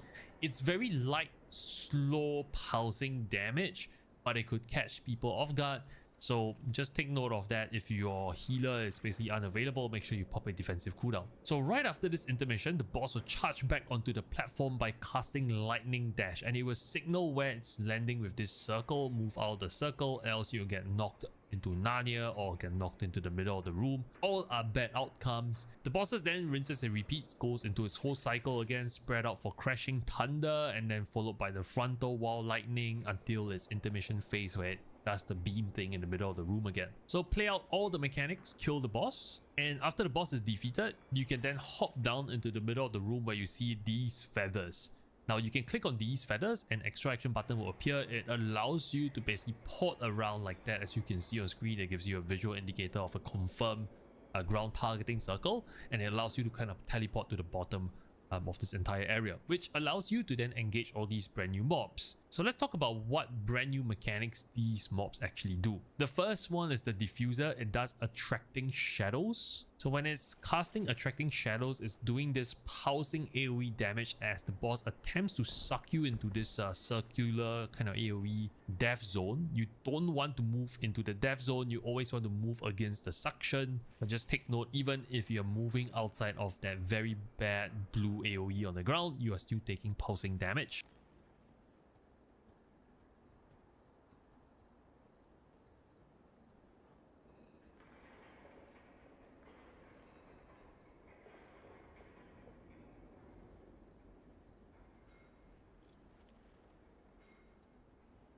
So take note of that. The Oracle will cast Seeping Corruption. So this is a curse that it puts out on someone. It can be decursed. It's a damage over time kind of curse. This curse also causes swirlies to spawn on the ground. You need to sidestep out of the swirls. The Oracle okay, which the takes that don't share.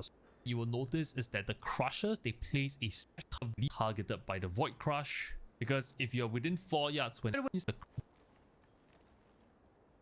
down for the you dodge this circle, you butt pull some of the Crushers to the side. That party before this second boss, help your healer out when you're doing 2 diffusers. Once you kill them, the door will open and you head into the second boss room. There's some random civilians to the side of the rooms. You can aggro them. They don't do much, but you'll pull them into the boss. And this boss can be pretty challenging, so let's kind of cover all its mechanics. First up, the boss do Chaotic Corruption.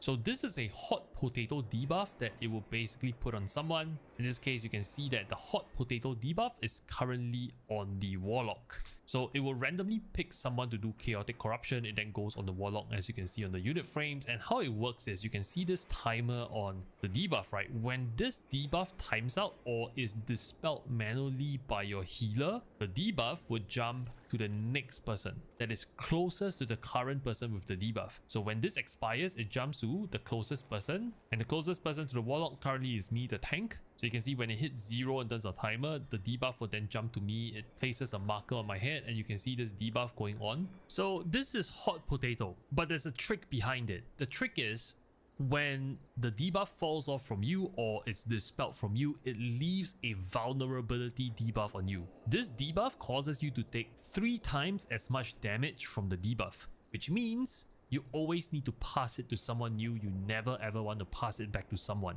So in our case, it should never ever go back to the Warlock again. So someone needs to come and take it from me, the tank. So it's currently on my healer. My healer then needs to run to someone closest that doesn't have the vulnerability debuff. So in this case, maybe the Moonkin. But he can technically pass it back to me, the tank, if I'm ready to pop big defensive cooldowns. You will notice that this vulnerability debuff, it doesn't last for that long. It lasts for 6 seconds, right?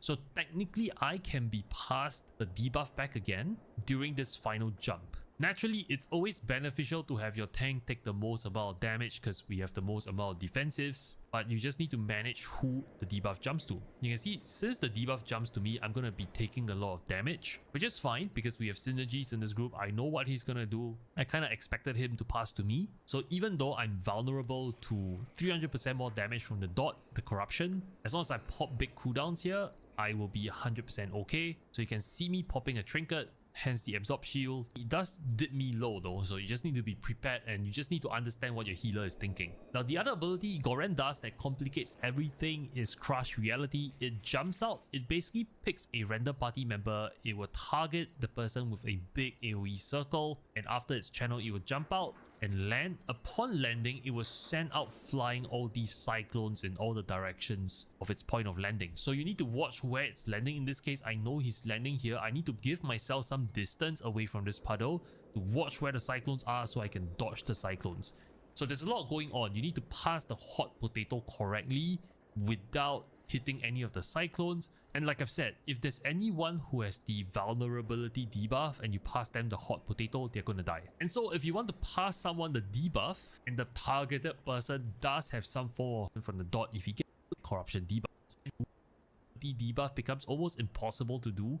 As you can see, it jumps to the hunter and then the hunter can only pass it back to me. So we're gonna be exposed to this increased damage of this damage over time, and there's no way really around it unless you have big heals. As a paladin, I had the good fortune of being able to immune the dot and the damage, but I'll definitely say that in Parks, one of the biggest reasons why people fail this is they don't watch the hot potato debuff. People who are DPSing, they don't move forward to try and take the debuff off the tank or the healer. They don't take initiative to pass it on to the right people. That's the fastest way to kind of kill your group. The best way is always to track your unit frame. Recognize that this icon signifies who has the debuff currently. And remember, you get the debuff after the chaotic corruption either times out on you, not chaotic corruption. Okay, and there's 3 mobs awaiting you. You already know what the Crusher does. You also get this brand new mob called the Ascendant. So this Ascendant does Void Bolt. You just need to interrupt it. Again, a reminder when fighting the Crushers to loosely spread, because the Void Crush, if you're stacking on top of one another, the damage actually stacks. Throughout this entire fight, you also get all these swirlies on the ground that you just need to dodge. The Ascendant will do its first ability called Feasting Void. So what it does is it firstly does AoE damage to everyone. It also puts a nasty heal absorb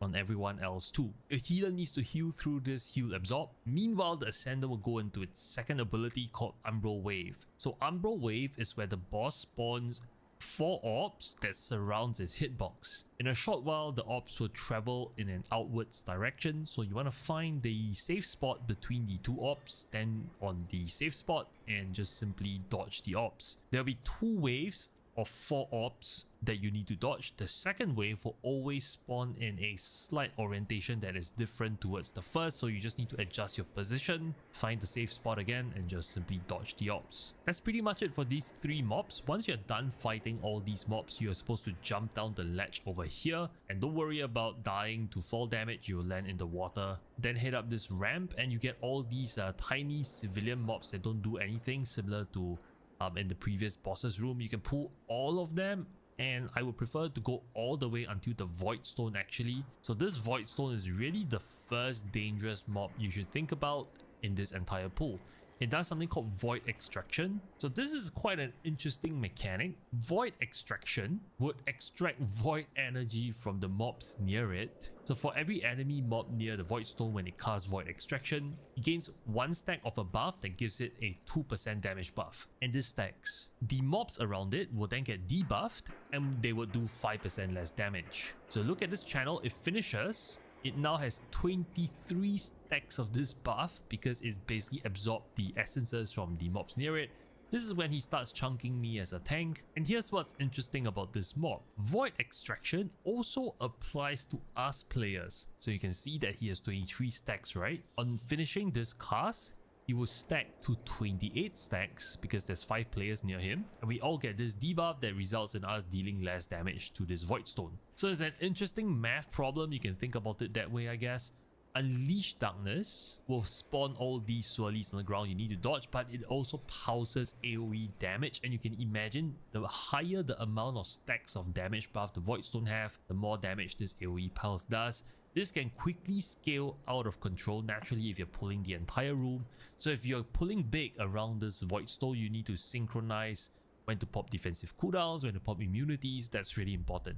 The rest of the room has the exact same mods. You have the Ascendants and the Crushers. You already know exactly what they do, so I won't cover them again. All I'll mention is at the corner of this boss's platform. By the way, you need to clear everything in front of the boss's platform because eventually the boss, that's how it spawns. I just want to call out there's a Void Stone in the corner, so you need to think about how much mobs you're pulling together with the Void Stone. Naturally, remember what I said about Void Extraction and its damage buff. The final pull in the corner is an Ascendant plus Void Stone, and once you're done with that, the boss immediately spawns. Now, I've tried walking out of the boss's hitbox before. On the PTR at least, you always seem to get into combat with the boss immediately. And so if your healer needs to drink and Blizzard doesn't fix this problem, you will enter the fight with very little mana. You can see my healer only have 16% mana, which means before you pull this final pack, you might want your healer to drink first. So for this boss, it's important to talk about where you folk are standing first. There are 3 sides to this boss that is marked by my mouse cursor that's tracing over here. The boss has a mechanic that requires or encourages the entire party to spread out, and you'll see why shortly. I'll try and show you with my camera. So when you first pull the boss, he does Oblivion Wave, and Oblivion Wave is always on the tank. It sends out a tank buster and is a wave that travels in the direction of a tank,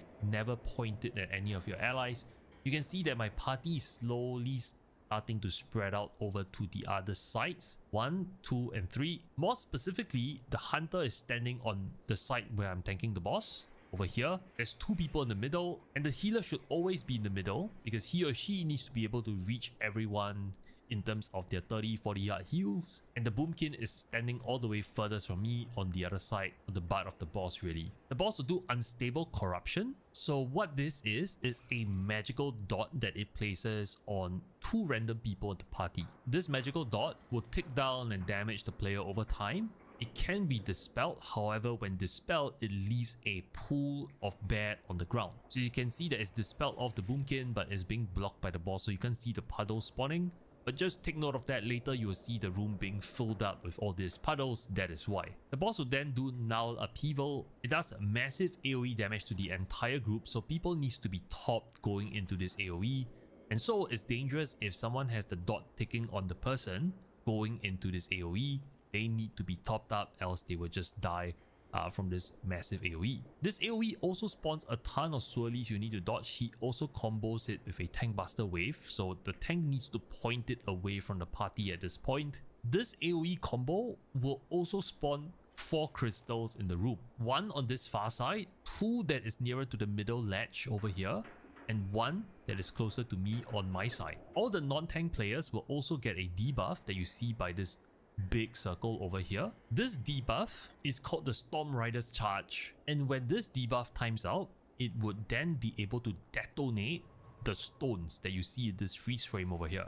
And it seems like the crystals, they always spawn in this very similar formation, and that's why I mentioned earlier, of your 4 non-tank players, 2 must be in the middle, 1 on each side of the boss. You then want to run your circle on top of the crystals, and when it times out in 1 second over here, you will see that the debuff destroys the crystal and the arena is free of crystals. And that is definitely the most hectic part of the fight. Now what happens if you fail to destroy the crystals with your AoE marker over here is that the crystals will then spawn an ad. This ad does pulsing AoE damage. It's almost impossible to heal on a regular key.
I have an extended supply of goods for Outlanders. My thanks for your patience.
5, 4, 3, 2, 1. Thank the Titans you are here. The Storm Perch has been breached, and the Storm Riders corrupted.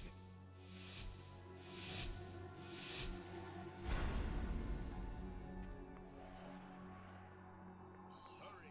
If we free these Storm Rooks, we can find them and try to end this battle.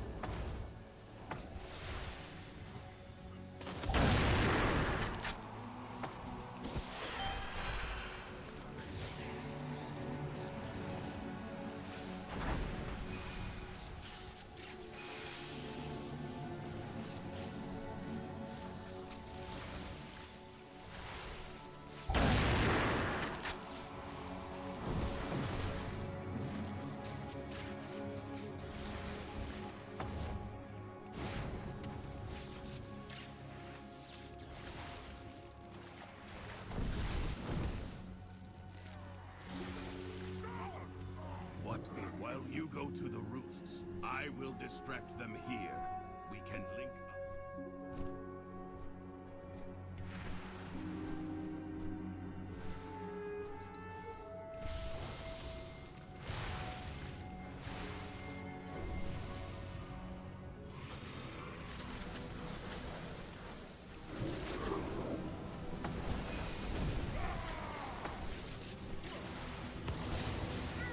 The title, the throne.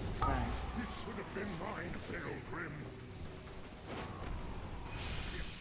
You never deserve to be Stormward.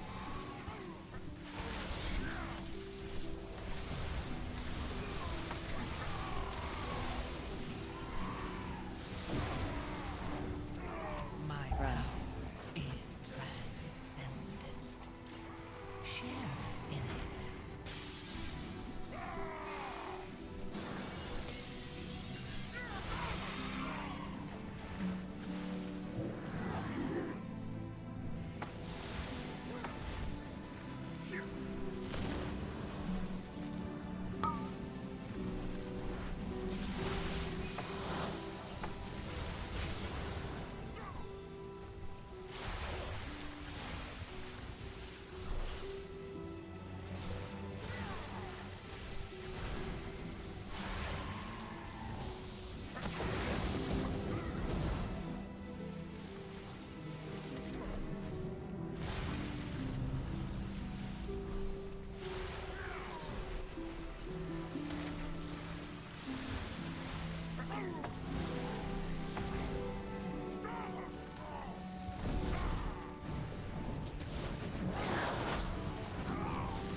My power is transcendent.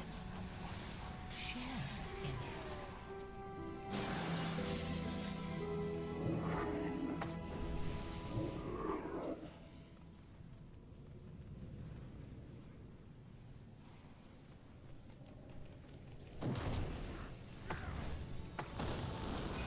it.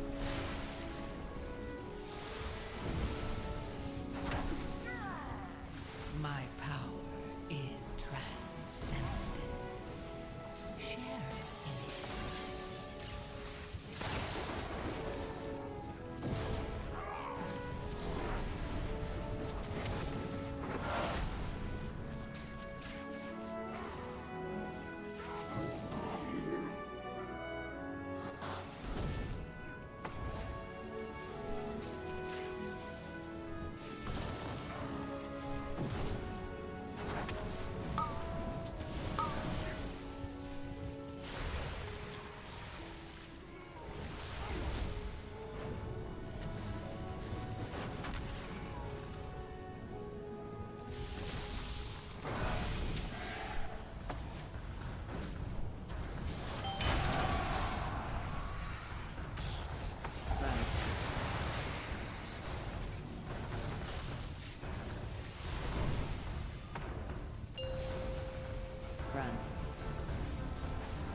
of power.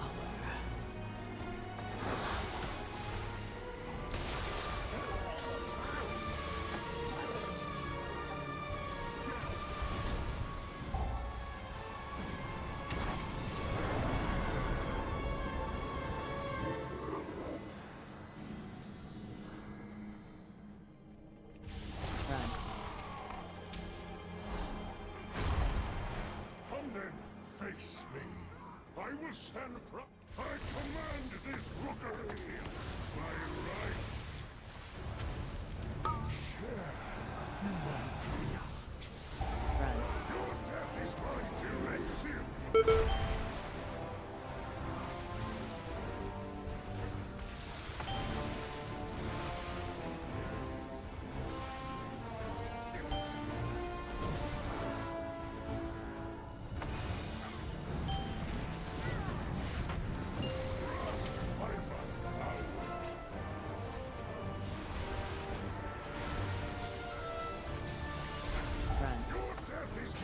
death is my directive. Feel my blessing.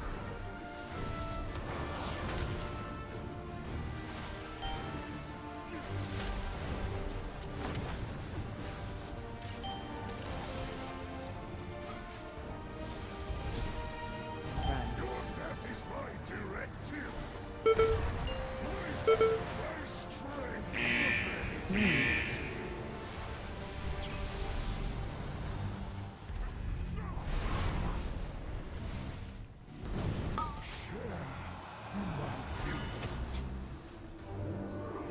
Your death is my directive.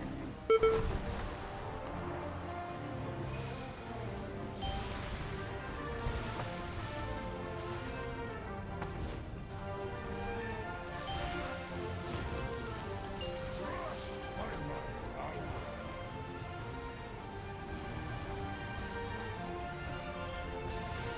The might of my hammer. Feel my blessing.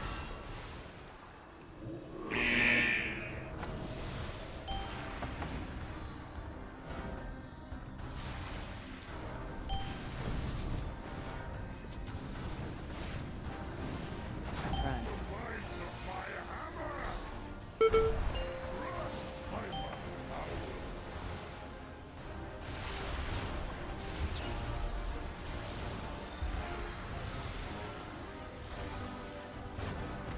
Feel my blessing.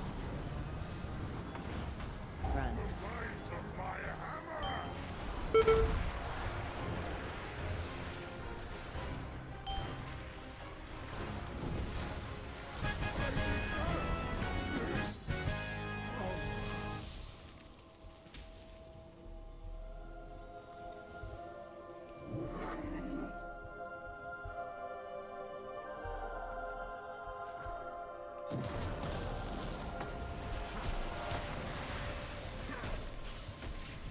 My power is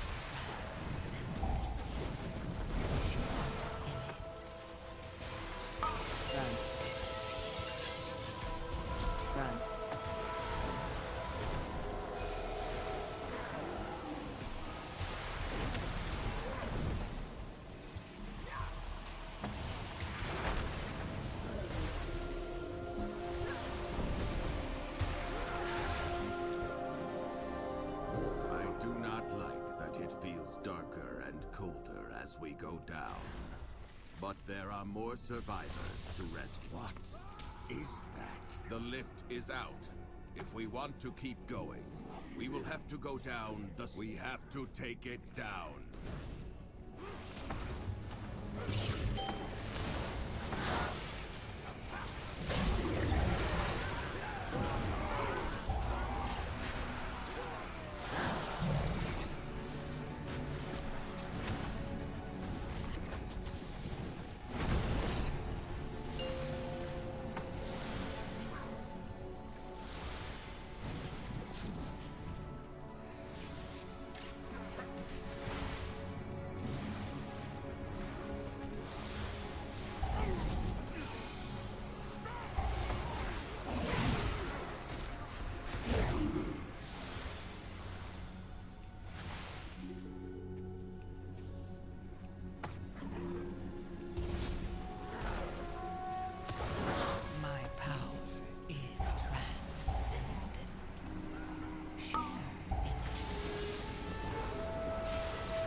Friend. A gift. Friend.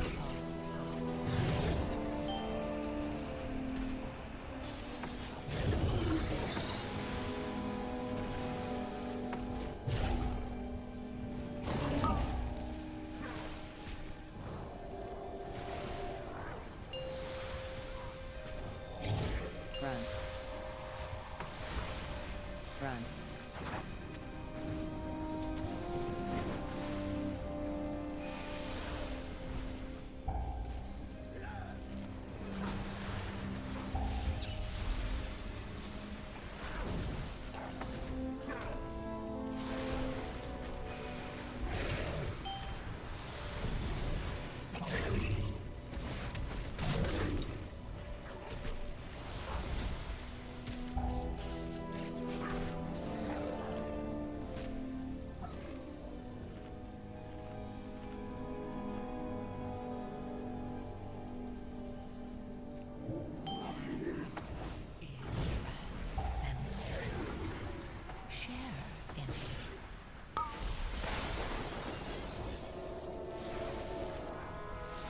Friend.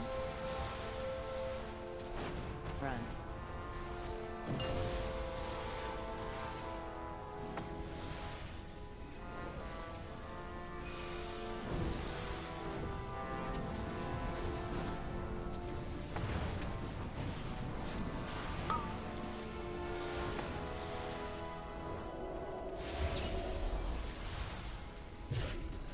Friend. Friend.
Go carefully.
Honored to meet you.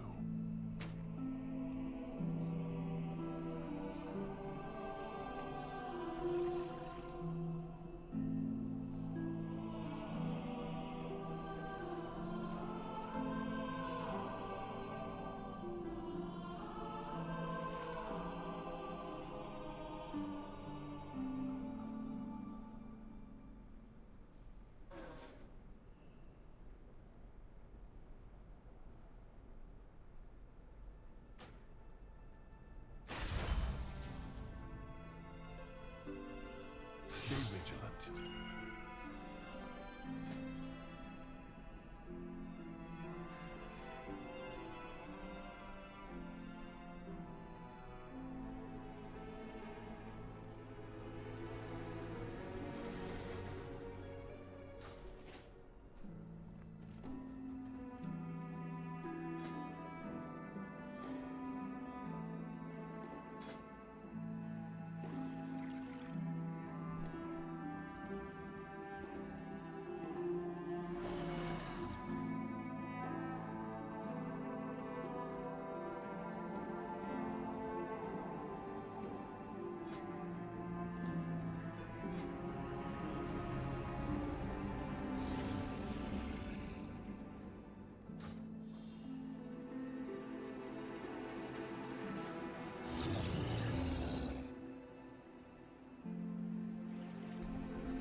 Have anything ancient to trade?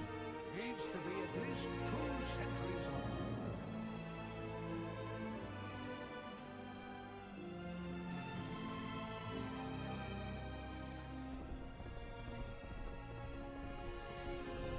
If you find anything exotic, bring it to me.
too late to improve yourself.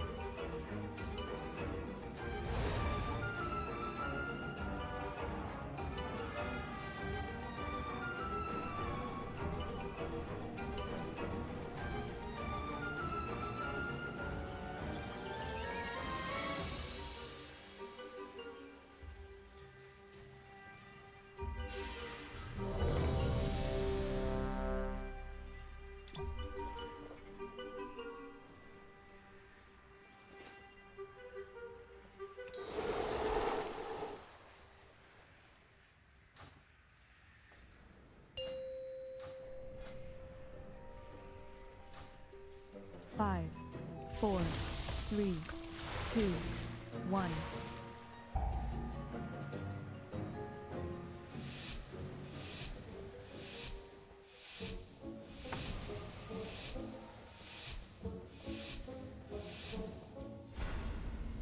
In order to stop my father, we need to infiltrate the city itself. And that means passing through the Robodrome. Wait, what's this?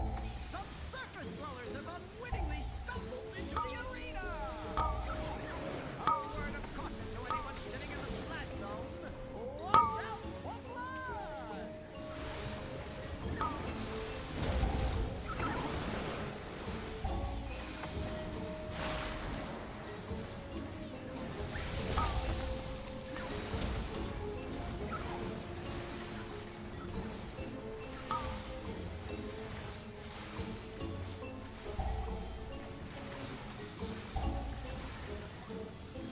Now this is a statistical anomaly. Our visitors are still alive!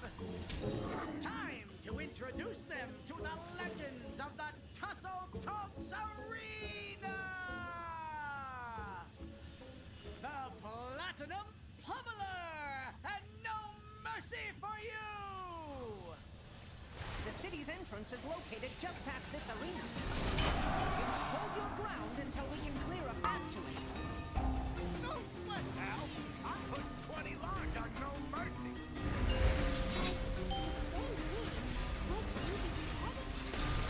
If I can't bet on a sure day, then I ain't really living!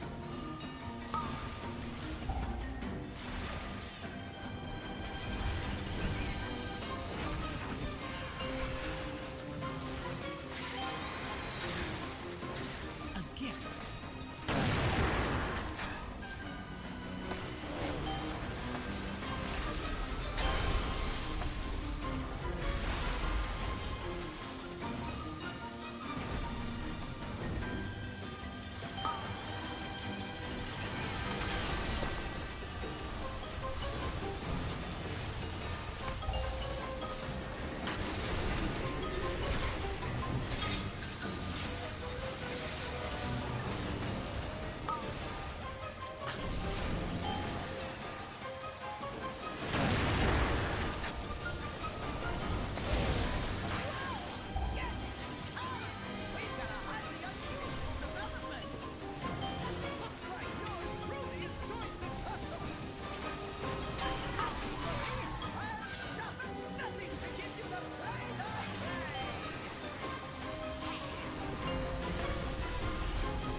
Attention, citizens!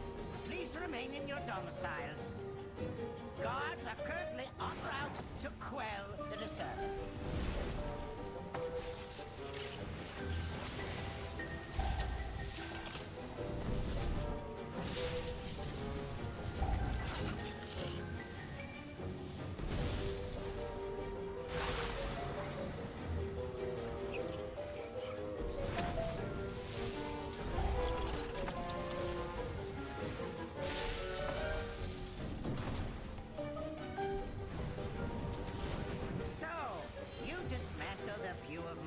Lesser inventions. Let us see how you fare against something more advanced.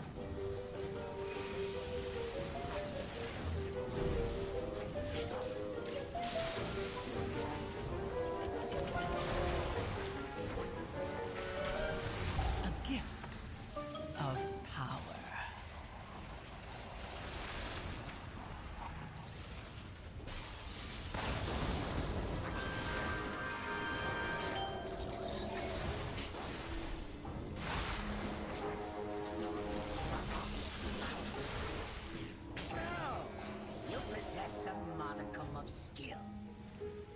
Will prove insufficient against my newest program.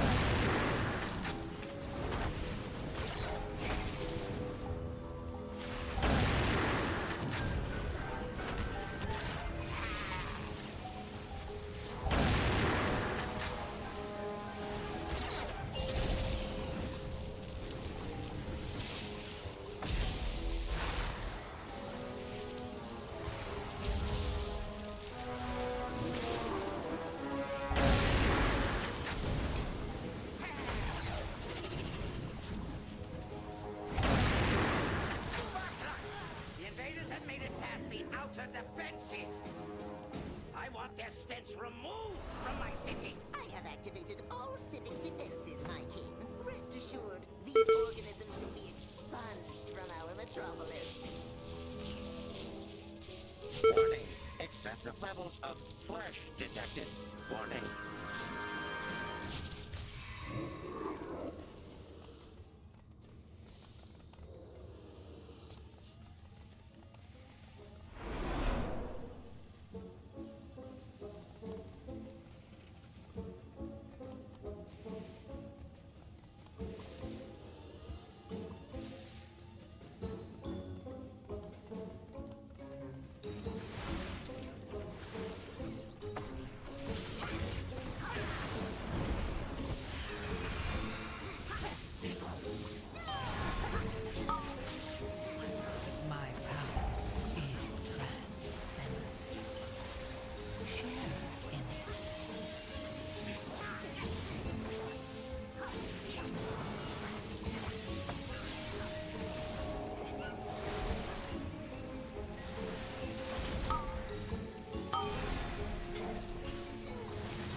misguided son returns.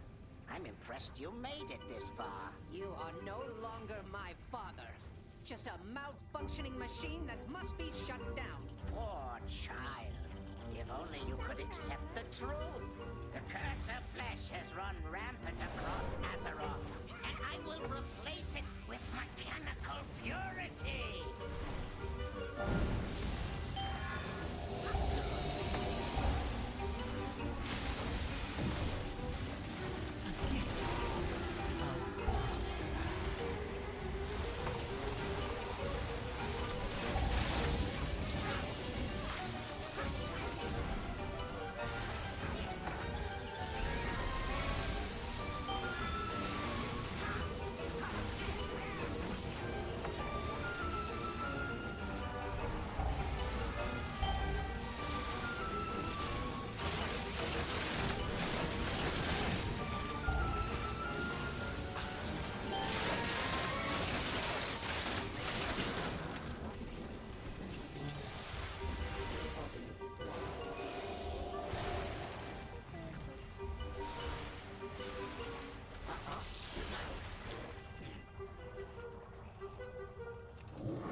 My power is transcendent. Share in it.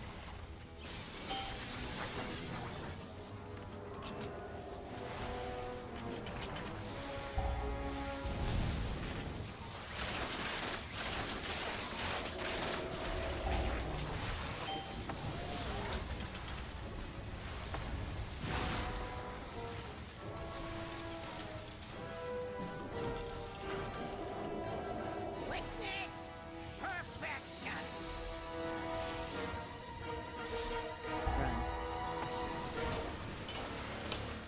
You cannot elude my targeting systems.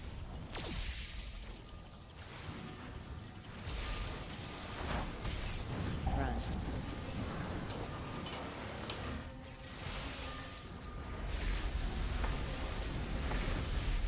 You cannot elude my targeting systems. Run. Activating thrusters.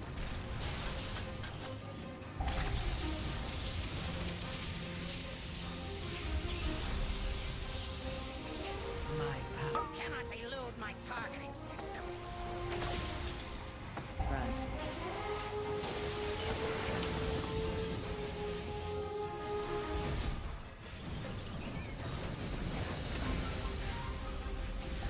You cannot elude my targeting systems. Run. Activating thrusters.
mech originator has been destroyed.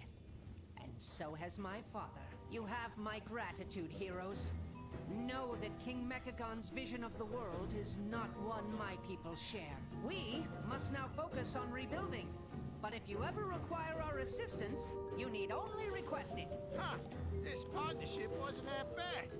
Reminds me how profitable working with you Alliance mooks can be. Thanks to Team Master Overspark's leadership, the threat of world annihilation was averted.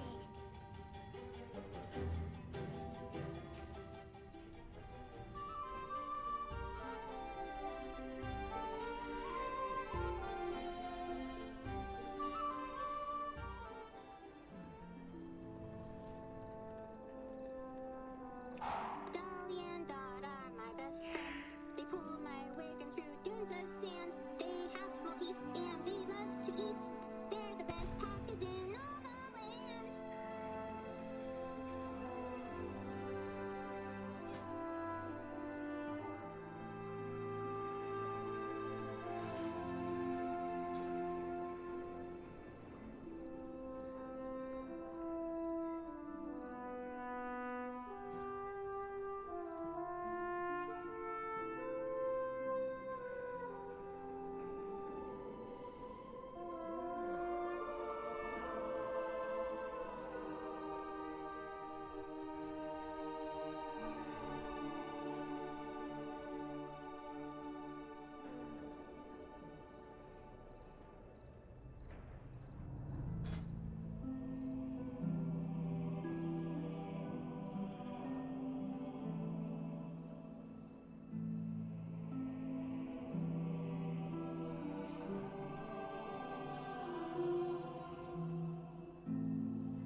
What's the damage?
got another incursion, and we need some defenders.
Five, 4, 3, 2, 1.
My power is transcendent. Share in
CC.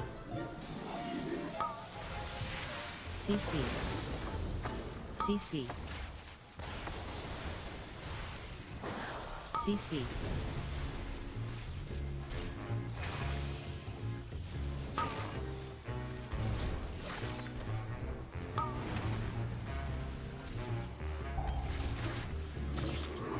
CC.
CC.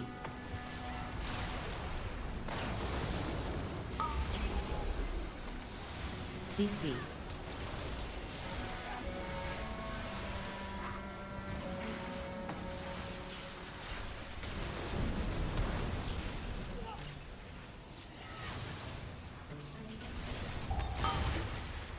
CC.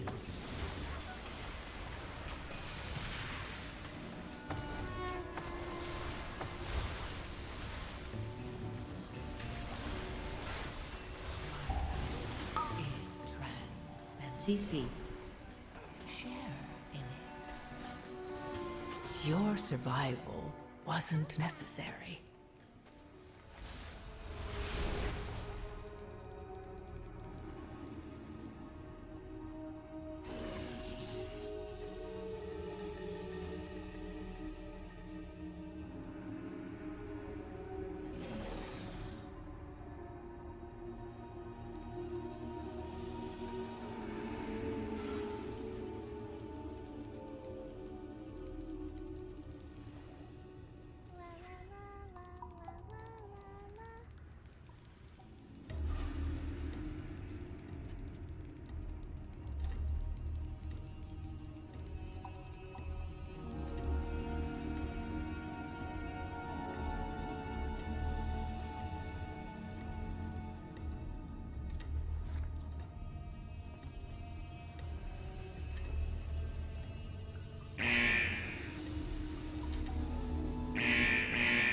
Only the strongest survive.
We've got another incursion, and we need some.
5, 4, 3, 2, 1.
I'm gonna teach you a lesson!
CC.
My power is transcendent.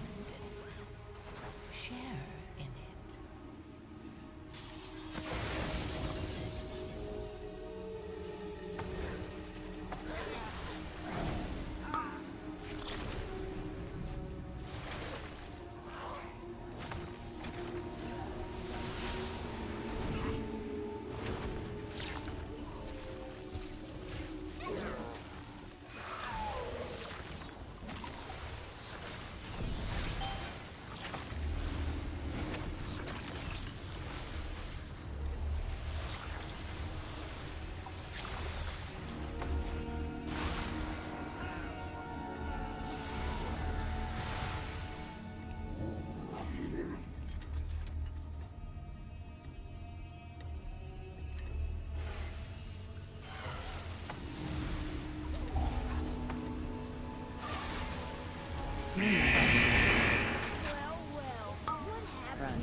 Welcome to the firing ready.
Your survival wasn't necessary.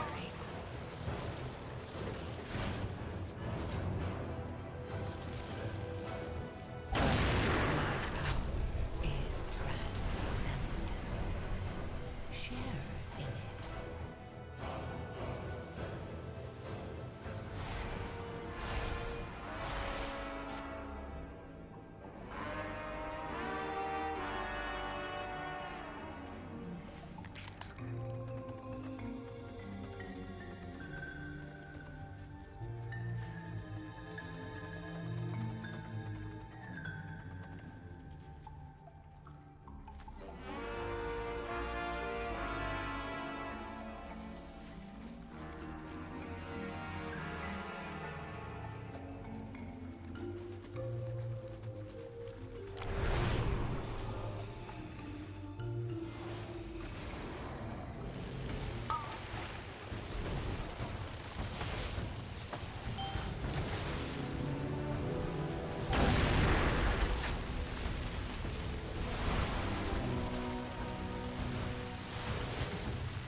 the power I require.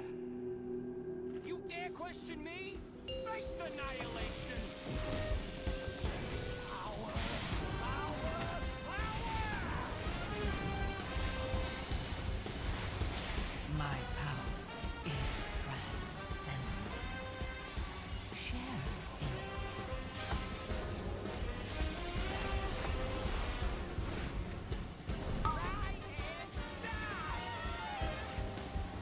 Run. Run.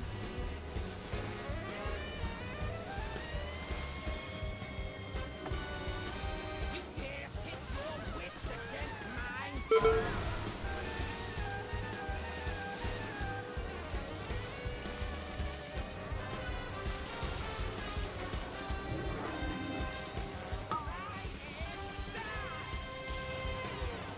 Run. Run.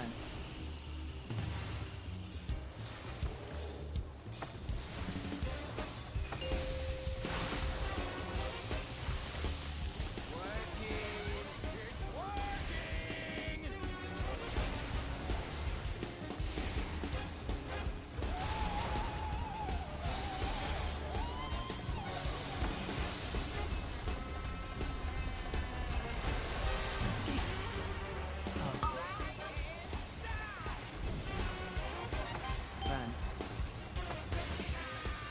Run.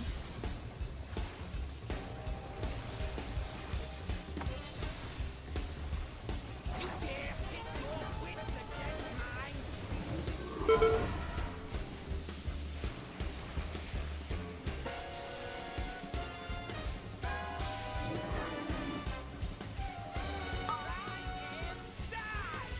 No one can stop me. Run. Run.